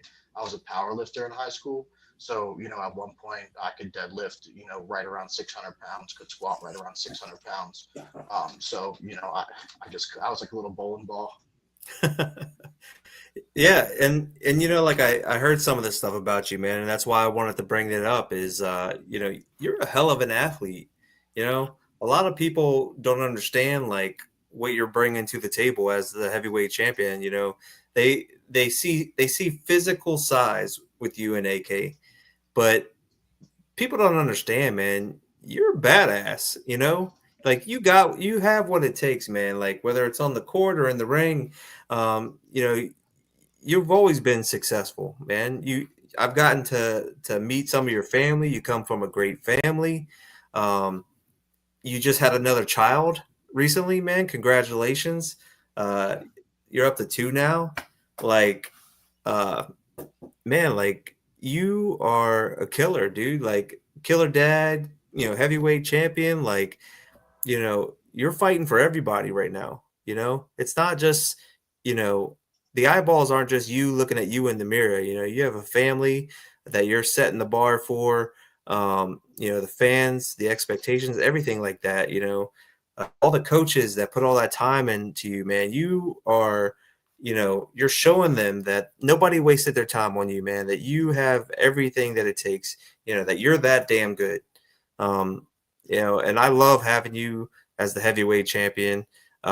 It's well deserved. I think you're going to hold it for a long time, man. I really do.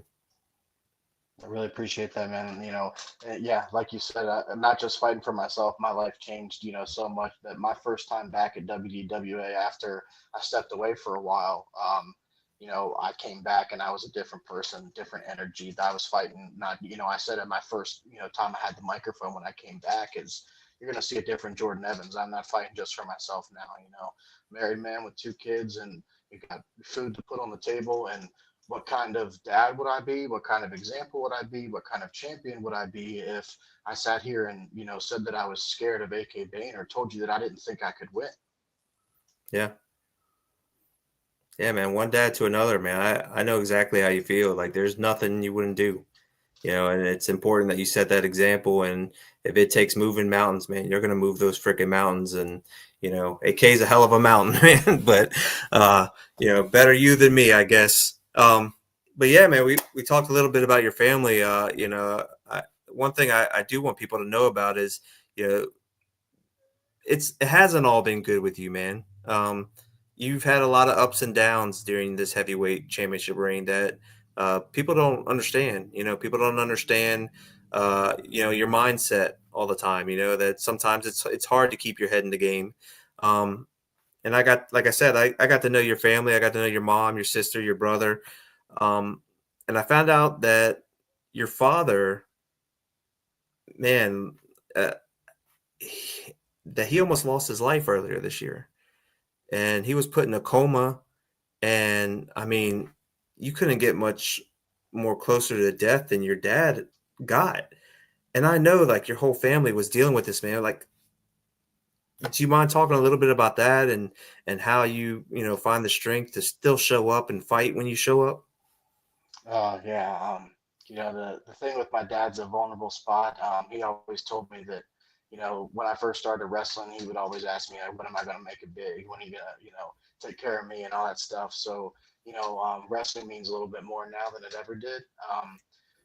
My dad, he went in for just a checkup and they found things that weren't so great. He had an emergency heart surgery and then that didn't go so great. And he was, stuck on life support for a week or more. I can't remember at this time. It's been, such a cloudy time.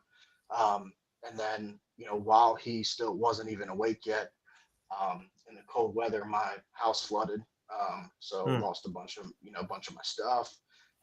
Still dealing with that.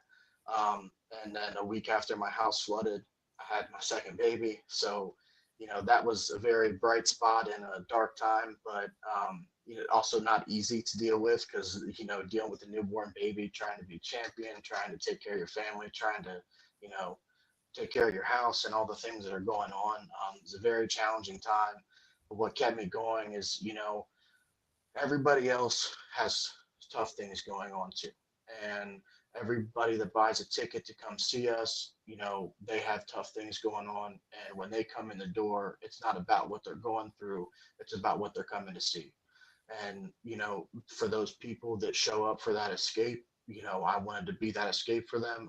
I was escaping from some things myself, and I wanted to be there for them. And to be, quite real with you, they were there for me, in a time where I felt very dark and down, coming out of that curtain to hear everybody chanting for me, when you're feeling down and you're feeling dark and then you're away from wrestling for a little while, whether it be a couple of days, a couple of weeks, a couple of months, you start to think, are they going to love me? Do they still care? And that's where I was at that point. It's like, man, my dad's in the hospital. I'm getting no sleep because I've got this newborn baby. And, do these fans want me to be their champion? Do they believe in me? And then you go out there and you remember why you're doing it. You remember that they do believe in you. And so, that very long-winded answer, but yeah, man, it was just for the people that were looking for that escape and for, everybody's got things going on. I just wanted to be there for them and I wanted them to be there for me. That's very honorable, man. And, I appreciate you with everything that you got going on, man, that you still showed up. I couldn't imagine what you went through, and I hope your dad's doing better. I hope everything's with the kiddos are going great and stuff like that. But yeah, man, thank you for just showing up and pushing through everything you can in your personal life to do business. Like I said, I have nothing but good, positive things to say about you. It's a pleasure for me to call you the WDWA champion. And when I talk about my brand and my business to other people, it's nice to mention your name. So I just want to say like a big thank you for, I guess, walking through the pain and pushing through the pain, man. And, I know John's a big fan too. John, we talk all the time. Is there anything you'd like to say to Jordan? Just, congratulations on the second baby, Jordan. It's we had talked right after you had the first baby. We actually had you on Wrestle Talk and got to talk to you then. So now with the second baby, having you on Elevation, it seems to be a theme. So we'll have to figure out when we'll have you on another podcast here. Yeah, last time it was after I had the Holy Grail and the first baby, and this one was after the heavyweight championship and the second baby. So maybe we got something else in store, and no more babies, but maybe something else in store to get back on a podcast. And one thing I will say though, there was a comment earlier that it was a ways back up. It take me a minute to find it, so I'll just kind of paraphrase. But it said something about the fact that you are Mr. Martinsburg, and we are now in Inwood.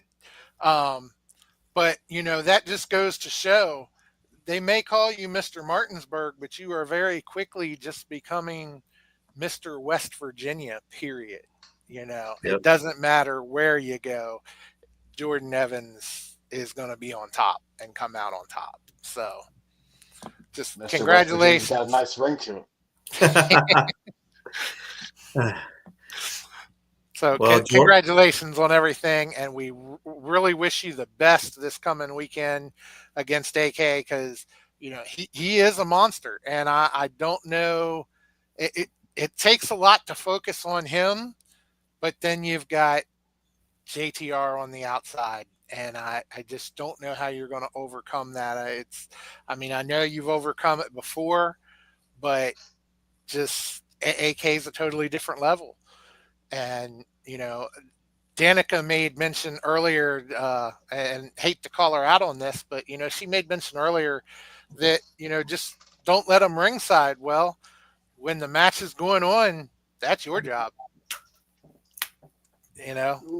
So shots fired. But best of luck to you. I really hope to see you come out on top this coming weekend and retain the title, and just see where you go from here, because you do have a wonderful following, and you're just a great person and a great champion, and just look forward to seeing more. Thank you. That means a lot. Well, thanks, champ, for spending your time with us. We don't want to keep you all night. You have two babies, and you need to get your sleep. But like John said, good luck this weekend. Thanks for taking the time with us and stuff like that. Ladies and gentlemen, our heavyweight champion, Mr. West Virginia, Jordan Evans. Thanks, Jordan. Yep, happy to be here. Thank you, guys. Yeah, John, very honorable person, man. Very proud to have him on the roster. Very proud to call him our champ. I couldn't imagine, having to put on the best show, your best performance, giving it your all when you have so much, things going on in your head. It takes a real passionate person to be able to do something like that. So, yeah, definitely. So, I guess at this point, it is time now for our segment, Fan Weigh-In. I have sent out a link. The link has been accepted. The fan is in the back. So as we get ready to go through this upcoming card and see who people think are going to win this, let's go ahead and bring in our fan for the week here for fan weigh-in. Drum It's roll. one and only Eddie. Oh, what's up, Eddie? What's up? Oh, what's going on, brother? What's up? What's up, Gavin? What's up, John? How you doing? I'm doing good. I'm doing good. Let's So do this. I missed have the you, last show, so we got to do good this time. Yeah, we missed you. What happened? Oh, I was away. I was on vacation. Oh, that's more important. I tried to make it back. I was so close to making it back, but I didn't make it back. Well, we missed you, man. appreciate Yeah, that. man, it was a hell of a show, and Mhm. you know, we're happy to have you on tonight to help us call some of these matches, man. All right, let's do this. Well, before we get started, John, I want to share the poster with everybody. This weekend it would be Salute to the Fallen. This Saturday, doors open up at 5:30. Bell time will be 6:15. All tickets are $20. If you are a current active military or you are a veteran, if you bring your military ID, your admission will be free. It's not much, I know that, but we want to do something for the military since they have given so much to us.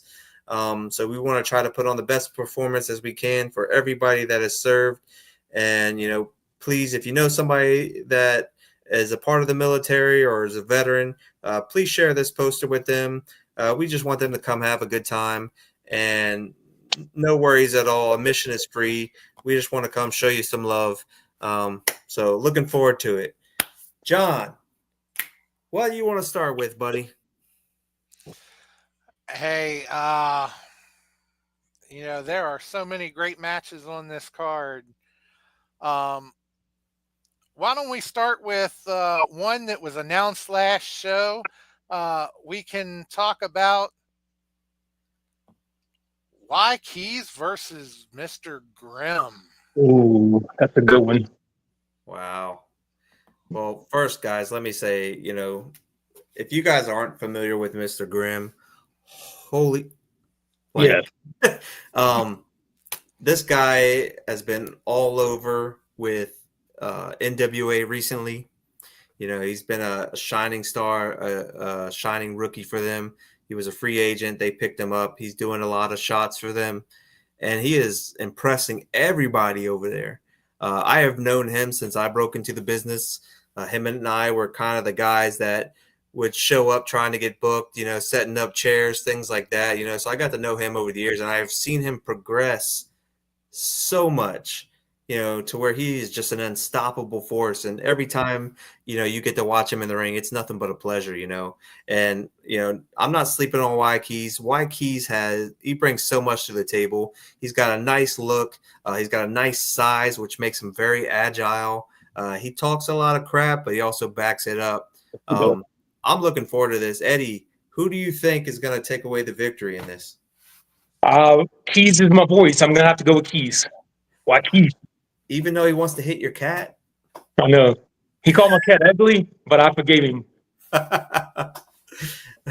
I gotta go with Keys. Yeah. John, what about you, bud? I'm going to have to go with Mr. Grimm here. I mean, he came in to WDWA a couple shows ago. He was a force to be reckoned with at that show, and he's going to be a force to be reckoned with again. So I'm going with Mr. Grimm. Ooh, 21. I know you guys always put me on the deal breaker. Again, Y Keys, very, very talented. You know, he has a very bright future ahead of him. But I'm going to have to go with Grimm because he's good now. And he is unstoppable now.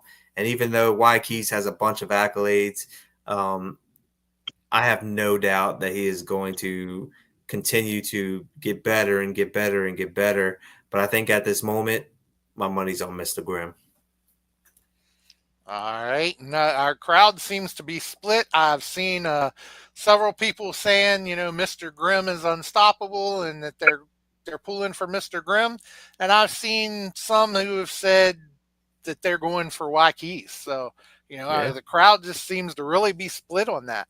Well, Eddie weighed in, man. He's going for Waikese. Yeah, I got some people voting for him. Uh-oh.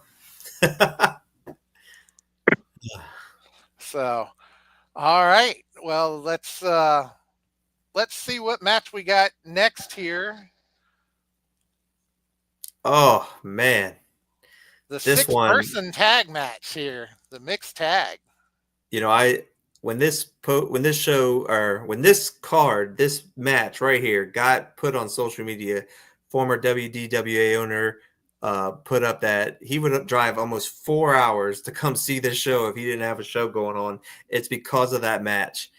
Holy moly. You take two of some of the best women wrestlers of all time and you put them in there against two of the best tag teams. Holy moly. I mean, Big Money Inc. just got back from a Japan tour. They not only have they been unstoppable in WDWA, former multiple tag team champions, Big Money Inc. is just, with a lack of a better term, they're the shit. They are. Every time they're around, these guys always deliver. Man, the father-son duo with Shane and Gaven, man, phenomenal. But I don't know, guys. I think I'm going to have to put my money on the women's champion, the Alpha Woman, Amara Void, and Big Money Inc. All right. Who do you going with there, Eddie? I got to go. Anybody named Gavin, I got to go with them. I got to go with Gavin. And I see. See that?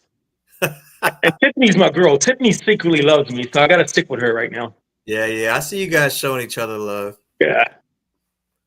So I'm going to go with. So it's split again, John. You got to break the tie this time. Yeah, temptatious. This one is just so hard to break the tie on. It really, really is. Because, as we were saying before, Tiffany is just doing whatever she can to try to get back to the top and get to that title.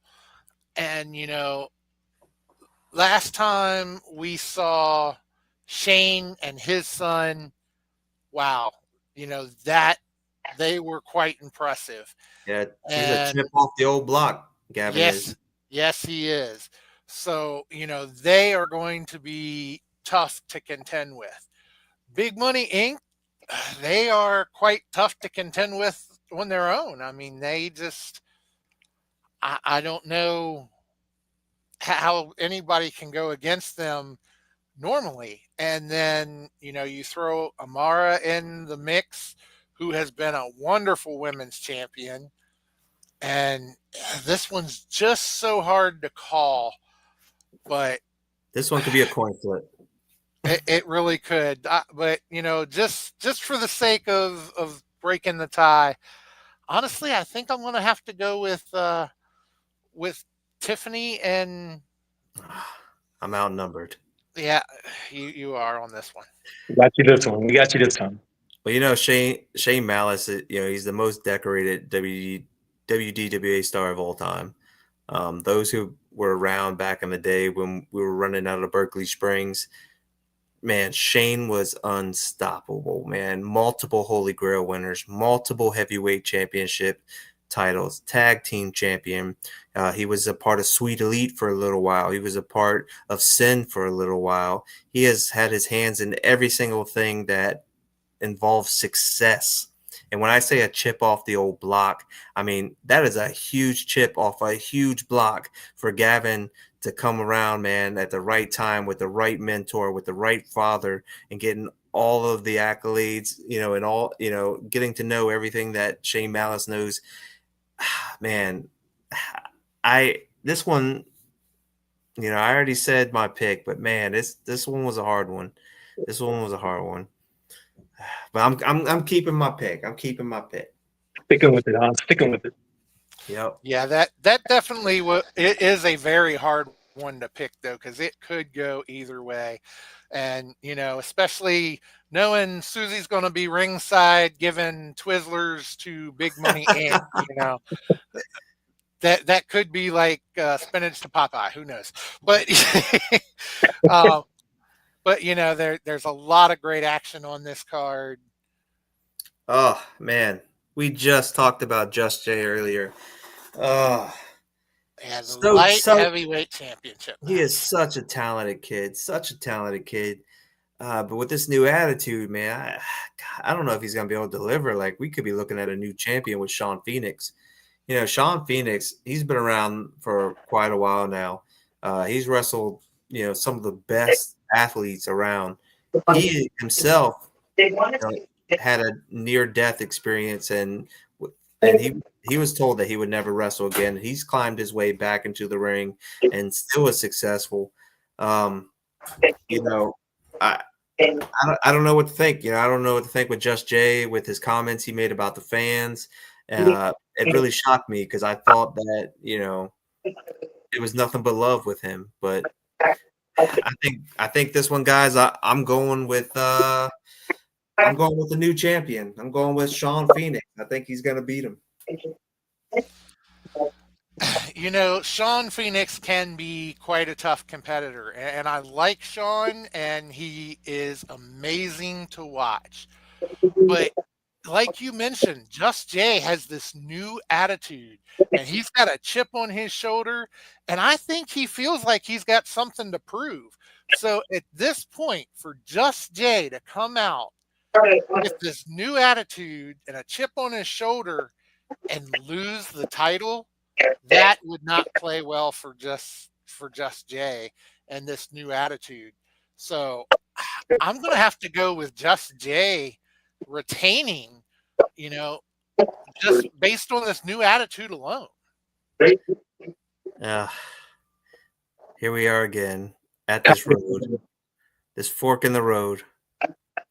I missed the last show, so I'm not sure how this new attitude that Just Jay did. Not sure what happened, but he's a tough competitor. Every time I've seen him wrestle, he's awesome. So I have to go with John on this one. Got to go with Just Jay. I'm outnumbered again. Man, we got to start writing these things down. We need a little ticker or something to keep score. Yeah, man. I have to start writing them down, and then we follow up the next show. Who was right? This guy. Yeah, that's a good idea. This guy. Eddie, real quick before we move on, man. Do you know about how long you've been attending WDWA shows? 3 years. Yeah? Yep, 3 years. Were you always a wrestling fan? And how did you find out about WDWA? Always a wrestling fan, and I moved to Martinsburg from Winchester. I can't remember who invited me. I came to one show. That one show, guys, it got me hooked. Yeah. Yeah, and I love promoting it on my group page. Everything about WWA is like freaking awesome. Yeah, man. It's like 2 minutes from my house. It's even better. I love having you at the shows, man. You always bring a lot of energy, and just you and your personality, man. Like it's a pleasure to be around you and to get to know you over these years. And I thank you for taking the time to promote us on your page and showing up at all the shows, man. Like I'm happy that you're a part of the WDW family, and I'm happy that John picked you tonight, to get in here, so we can do our weigh-ins. But man, just on behalf of WDWA, man, thank you for all your years of enjoying it, man. And I hope we're making you proud and, continuing to keep you entertained. Thank you, Gavin. I appreciate that. Thanks for the invite, John. I appreciate it. Yeah, and actually, if I remember correctly, I didn't know Eddie prior to him coming to WDWA, but I believe, unless I'm thinking of somebody else, but I'm pretty sure I'm remembering Eddie. One of his first shows, if not the first show, was a Berkeley Mania at the shirt shop, and he went down to the dollar store afterwards, and he was talking about how how much of a great show it was, and he could not wait for the next show. And I think he's been at just about every show since. Yep. Except for this last one. Just kidding. So Yeah. But yeah, every show is awesome. And it's like, it's getting better and better. Your fan base is growing. It's like, it's blowing up big time. You should be proud of yourself, Gavin. Ron, got to give you props for that. I appreciate that, Eddie. You know, I appreciate guys, you know, like Hoss teaming up with me, and, you know, a lot of doors opening up, fire hall opening up, the school opening up, you know, a lot of it's been a team, man, and everybody's been doing what they can. And, you know, we could, I know it's cliche. Everybody, all the wrestlers, everybody says this wherever you go, you know, but it really is about the fans, and there's nothing we could do without all the love and support. And man, we are just getting so much love in return, and, you know, with that love, we're able to grow. So, you know, we're all growing together. So thank you though. Thank you for those kind words. I appreciate it. Definitely, no problem. So, you know, speaking of the stories and all the great action that goes on, you know, oh man, Wrath these guys go versus way back. Ross. You know, but before we pick on who we want, you know, there's a little video from when they attacked Bo Ross, because originally Bo Ross was supposed to be Clay Jacobs' partner against Misused, you know. So you got to think about, like, what would have happened if, you know, Bo Ross was never attacked. You know, we wouldn't have this whole Zakar thing. So, I mean, I don't know if you guys saw it or not, but there was a little video out backstage about what happened to Bo Ross that night. You know, let me show you.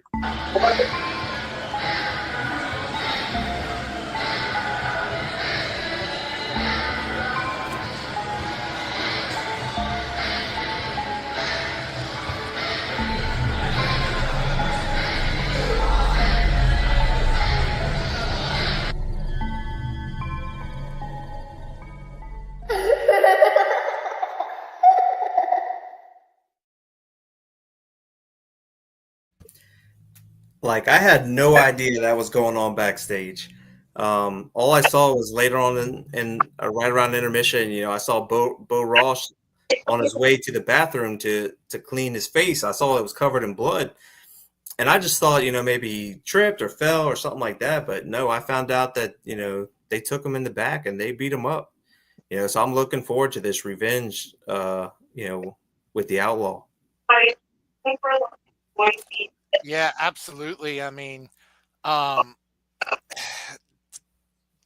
group themselves, I think, if they don't give you chills just looking at them, something's wrong. You know, Yeah. they are something else. And, you know, Wrath, he is just. He's nuts, but, you know, he is something to watch. The way he moves and Yeah. a lot of the stuff that he can do, and he just doesn't seem to feel pain.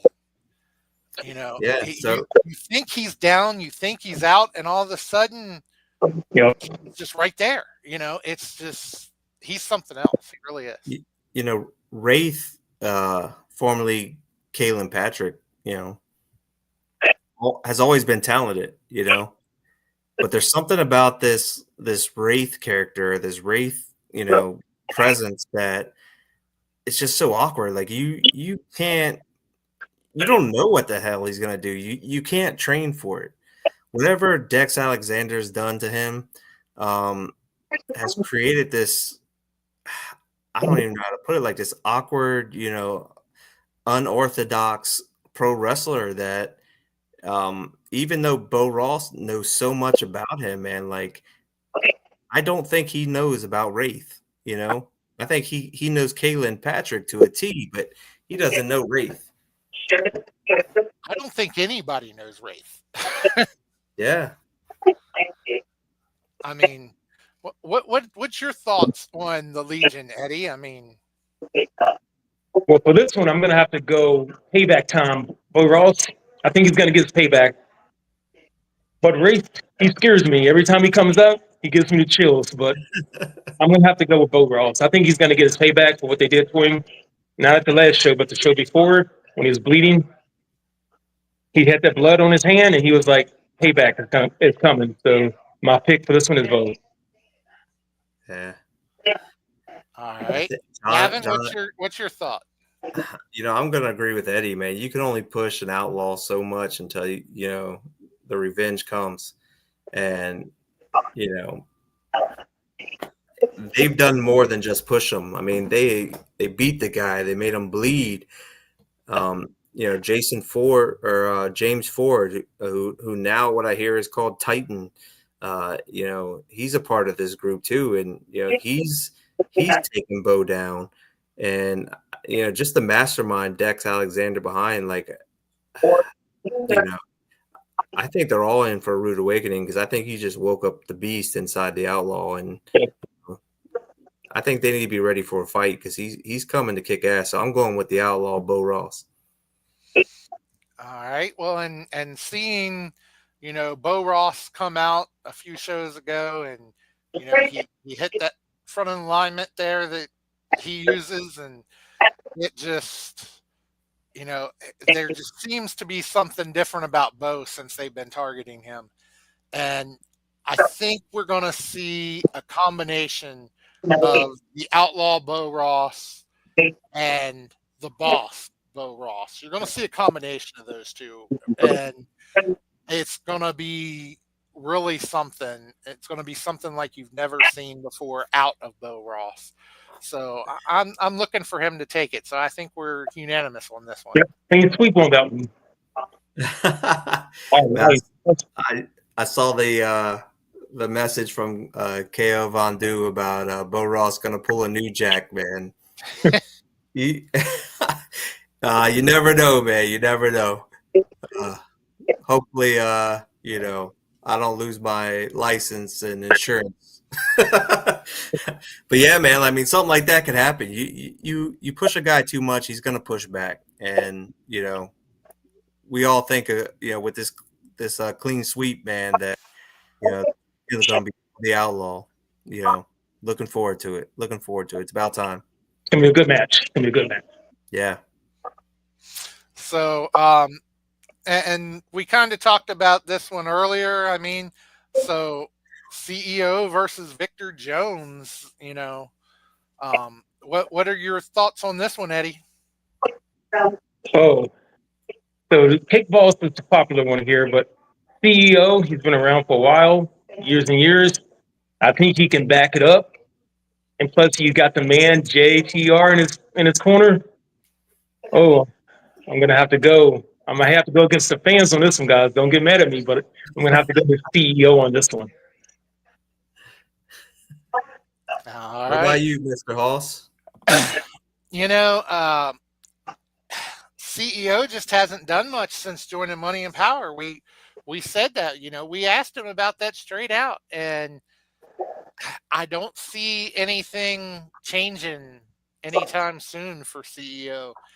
And he's had JTR in his corner to a certain extent, but him and JTR haven't exactly been on the same page lately.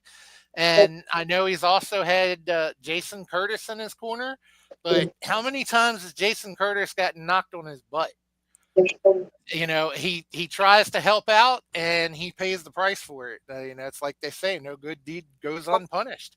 So I'm just gonna have to go with Cake Boss on this one. I don't see CEO pulling it out. Man, you guys got me again. I got you. Both you guys make valid points on both individuals. I do gotta say, the Cake Boss bringing that fight to AK Bane last show, that was a different Cake Boss than we normally saw. He had that match won, if it wasn't for JTR.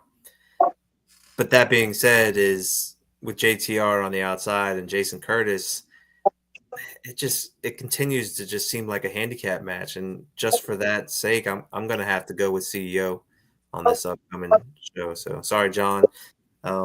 it's one of those things like, if I was betting money, even though it's something I don't want, I just feel like it would be the best bet, So I'm gonna have to go with CEO, but I don't think he'll do it alone.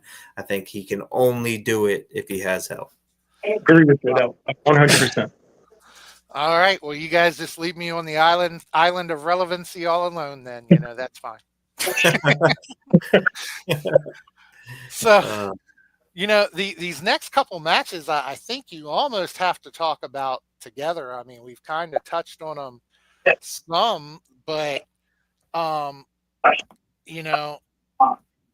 we start with a blindfold match, but is this match even happening? I mean, because we saw the promo from Zakar Shaw. We saw him throw out there the challenge for this blindfold match now that he's had his cornea damaged and everything from this last match. And I know, Gaven, you put out there, this match is official, it's signed, but then we saw it come out that, Jimmy said he hadn't signed it yet. So he didn't know how you could publish it as signed. And then they put out a promo themselves, with a counter offer. And, I think we actually have that here if we want to take a look at it with their counter offer.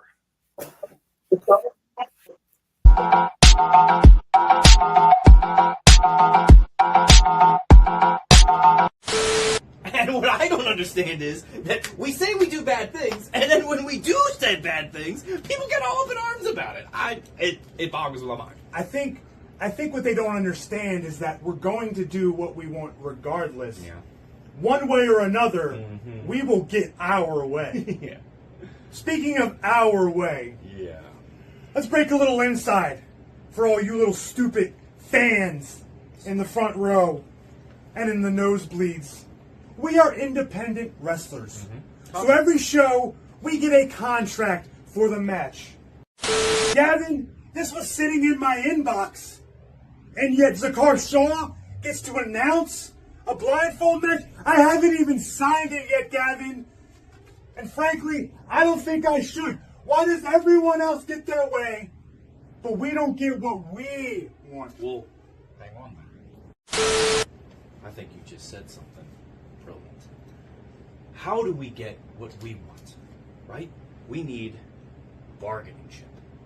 There you go. Now I know this is going to be a step down for you. I mean, a blindfold match was a car show. It's cakewalk. It's a cakewalk. But maybe this is how we can solve another problem. See, right now, I'm scheduled to face Clay Jacobs. Clay, pretty sure I heard you yelling something at the end of our little tag team match. It was, I want your blood. I see where he's going. You want our blood, Clay? That's a real good coincidence because I want your blood. The only thing I can think about is having your blood on my hands, and I can think of no better way than a first blood match. Yes. Huh? On the same page. You want blood, Clay? All right.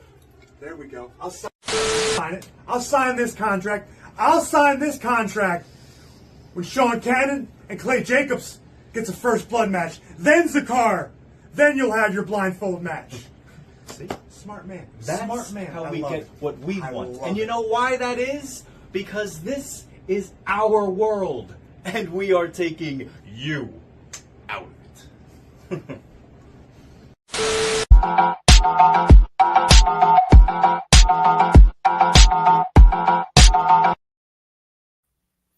Wow. First of all, Eddie, it's a bummer that you missed the last show because that had to be one of the best tag team matches that WDWA has had in a very long time, and it really was a fantastic match with a horrible ending, though. Stars threw powder in Zakar's eyes, and his eyes took damage. He's still recovering from that. And Zakar, he made the offer. He said, he wants revenge. He wants stars to see like he sees. He can't compete in an actual match, but why don't we even the odds? And both of these guys, it's official now. Both of these guys will be wearing blindfolds. And, the thing about blindfold matches is you just never know what's going to happen. I mean, you take somebody's eyesight out, we all can't be Daredevil now. See, this is why I cannot miss any shows. I missed so much of the last show. Wow. Yeah. Yeah. So, I mean, it looks like we're going to be having a blindfold match and a first blood match, because Clay did answer. I don't know if everybody has seen Clay's answer to it, but Clay did answer the challenge himself. Yeah. So I truly believe that we are destined to be at war forever. Misusing Clay Jacobs now has someone by his side, Zakar Shaw. And something happened last show that I never thought would happen. Zakar Shaw earned just a little bit of respect from me. And just a little bit of trust.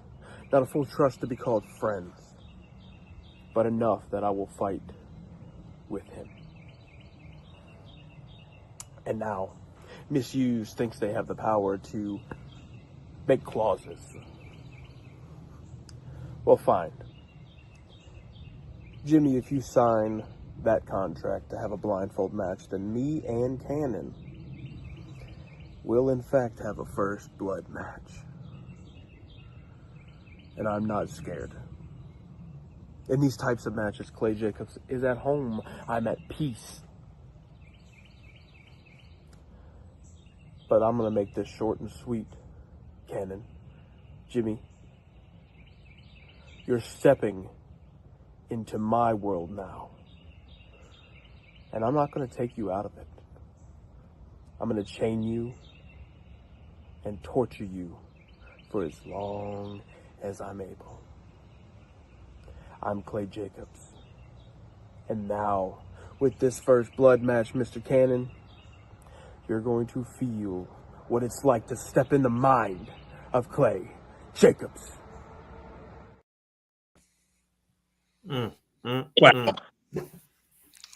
Wow. So it seems, I mean, you have the call and the power, but it seems to be official. First blood match on one hand and the blindfold match on the other. Yeah, I mean, every time Sean Cannon and Clay Jacobs step in the ring together, it is a hard-hitting, very physical match. And you make this a first blood match where the match doesn't end until somebody's bleeding. Holy hell. These guys haven't bled yet with all of the hits that they have been doing. What more are they going to do? I mean, this is going to be like, this is going to be a freaking war, between these two guys. And, when it comes to the blindfold match, I mean, this is a first. This is a first for WDWA. This is a first for probably the whole entire area. Not many people have seen a blindfold match.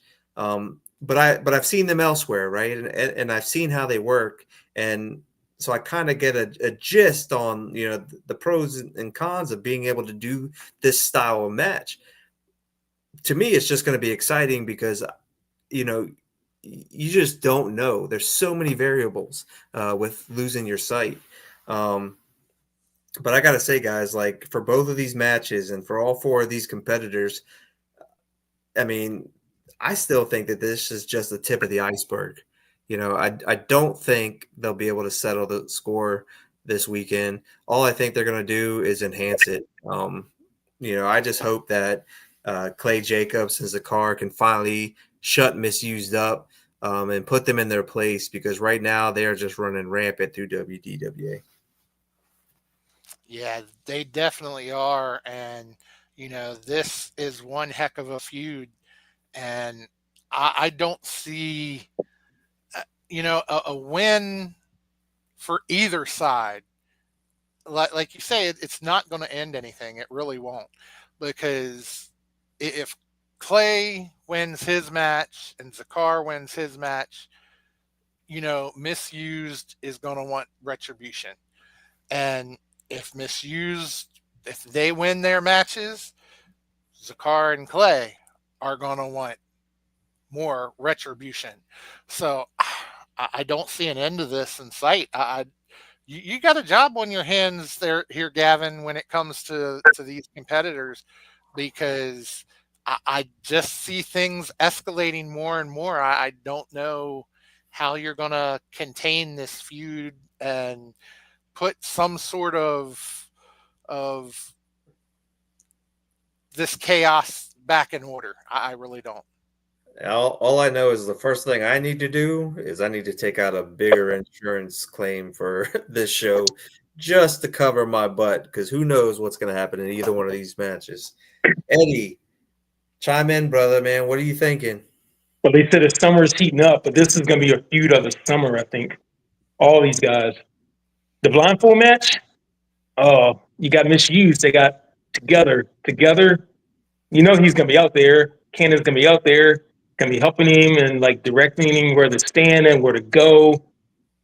I like the car, but I'm going to have to go with Jimmy with this one. And then with the Clay Jacobs,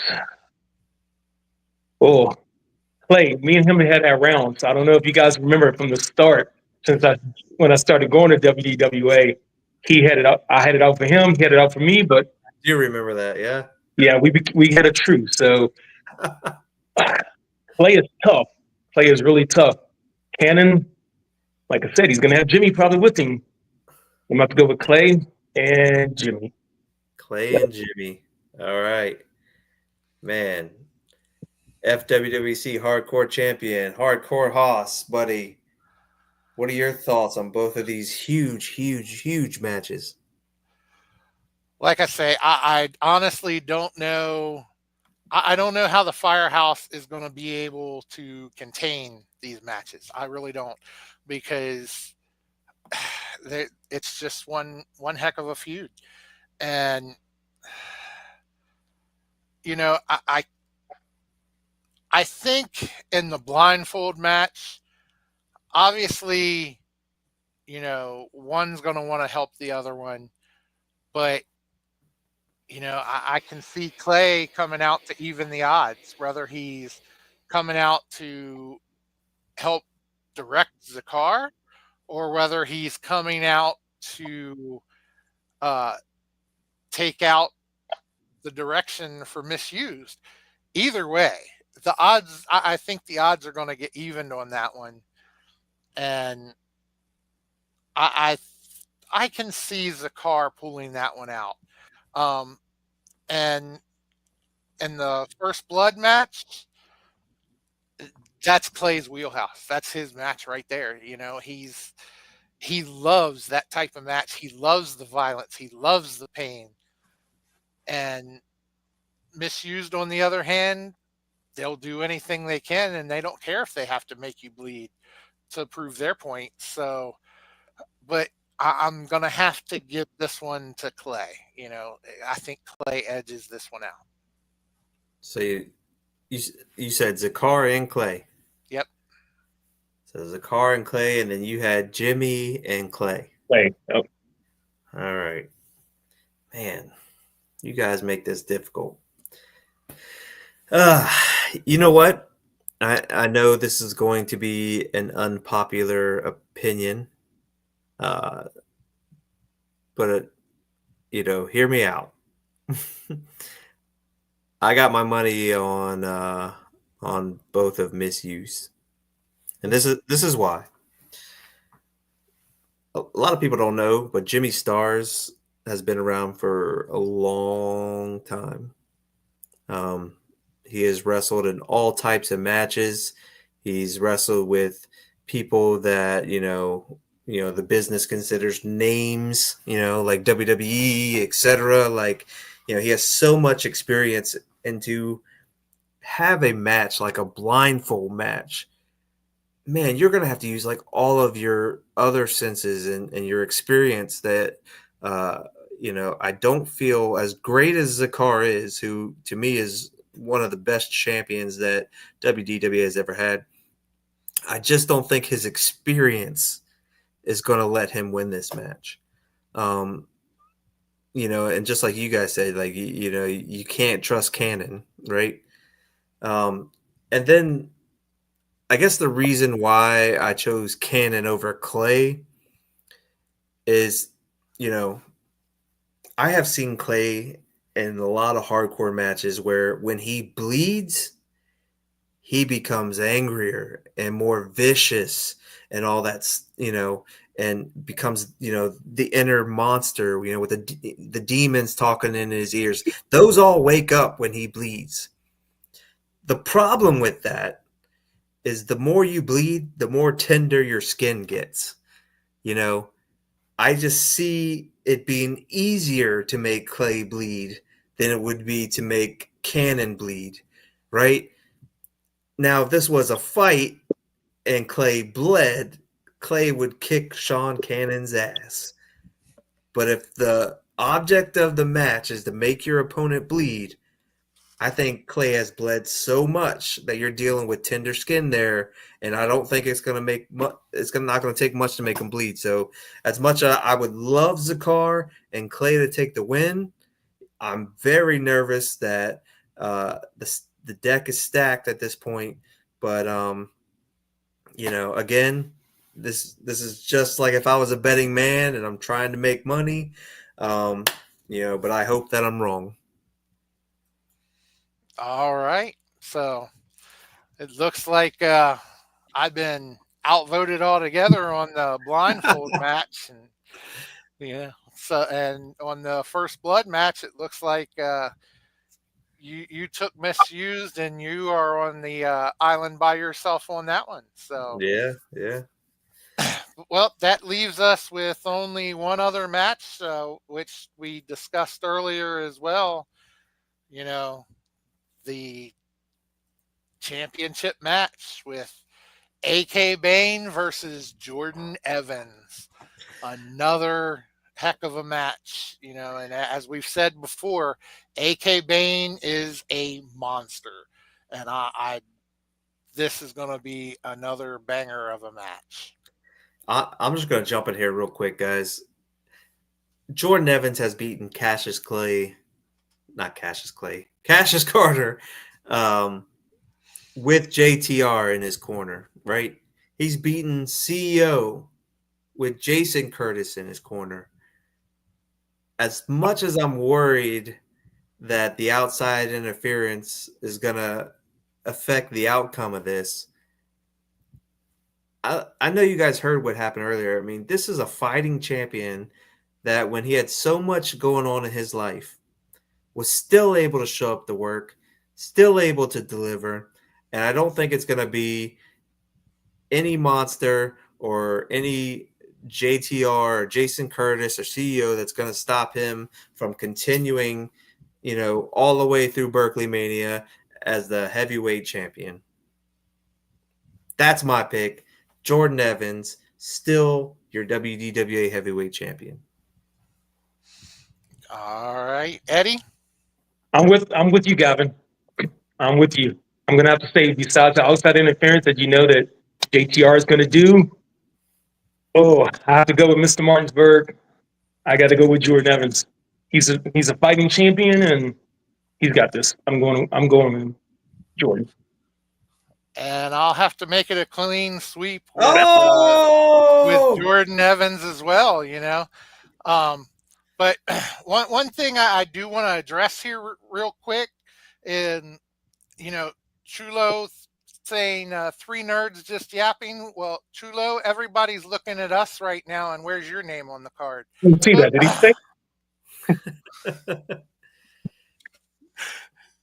So, anyway, but yeah, clean sweep for Jordan Evans. All right. All right. Yeah, I see, Chulo's chiming in, man. Another great talent, another great future. But he better be careful because I'll put him in the ring with Mr. Grimm if he keeps poking his nose in my business. So, yeah. So Eddie, thank you so much, buddy, for being here tonight. It was a pleasure having you. Again, to everybody out there, we want to make this as interactive as possible. We really want you guys to feel involved. We really want you guys to have a say. So we're going to keep this continuing, where the fan weigh-ins. But Eddie, dude, thank you so much, man. Always a pleasure to be around you. Hoss, you got any last words for Eddie? Just thank you for being here. We absolutely love having you on. Glad you were able to join us when I sent you the link, and just look forward to seeing you this weekend. Get your priorities straight, man. You guys, appreciate you guys. Have a good night. All right, brother. Take care. We'll see you Saturday. Bye. Oh, that was fun, John. I was out on an island most of that. Well, another show in the books, show number 2. We ran a little over this time, but we're going to get there.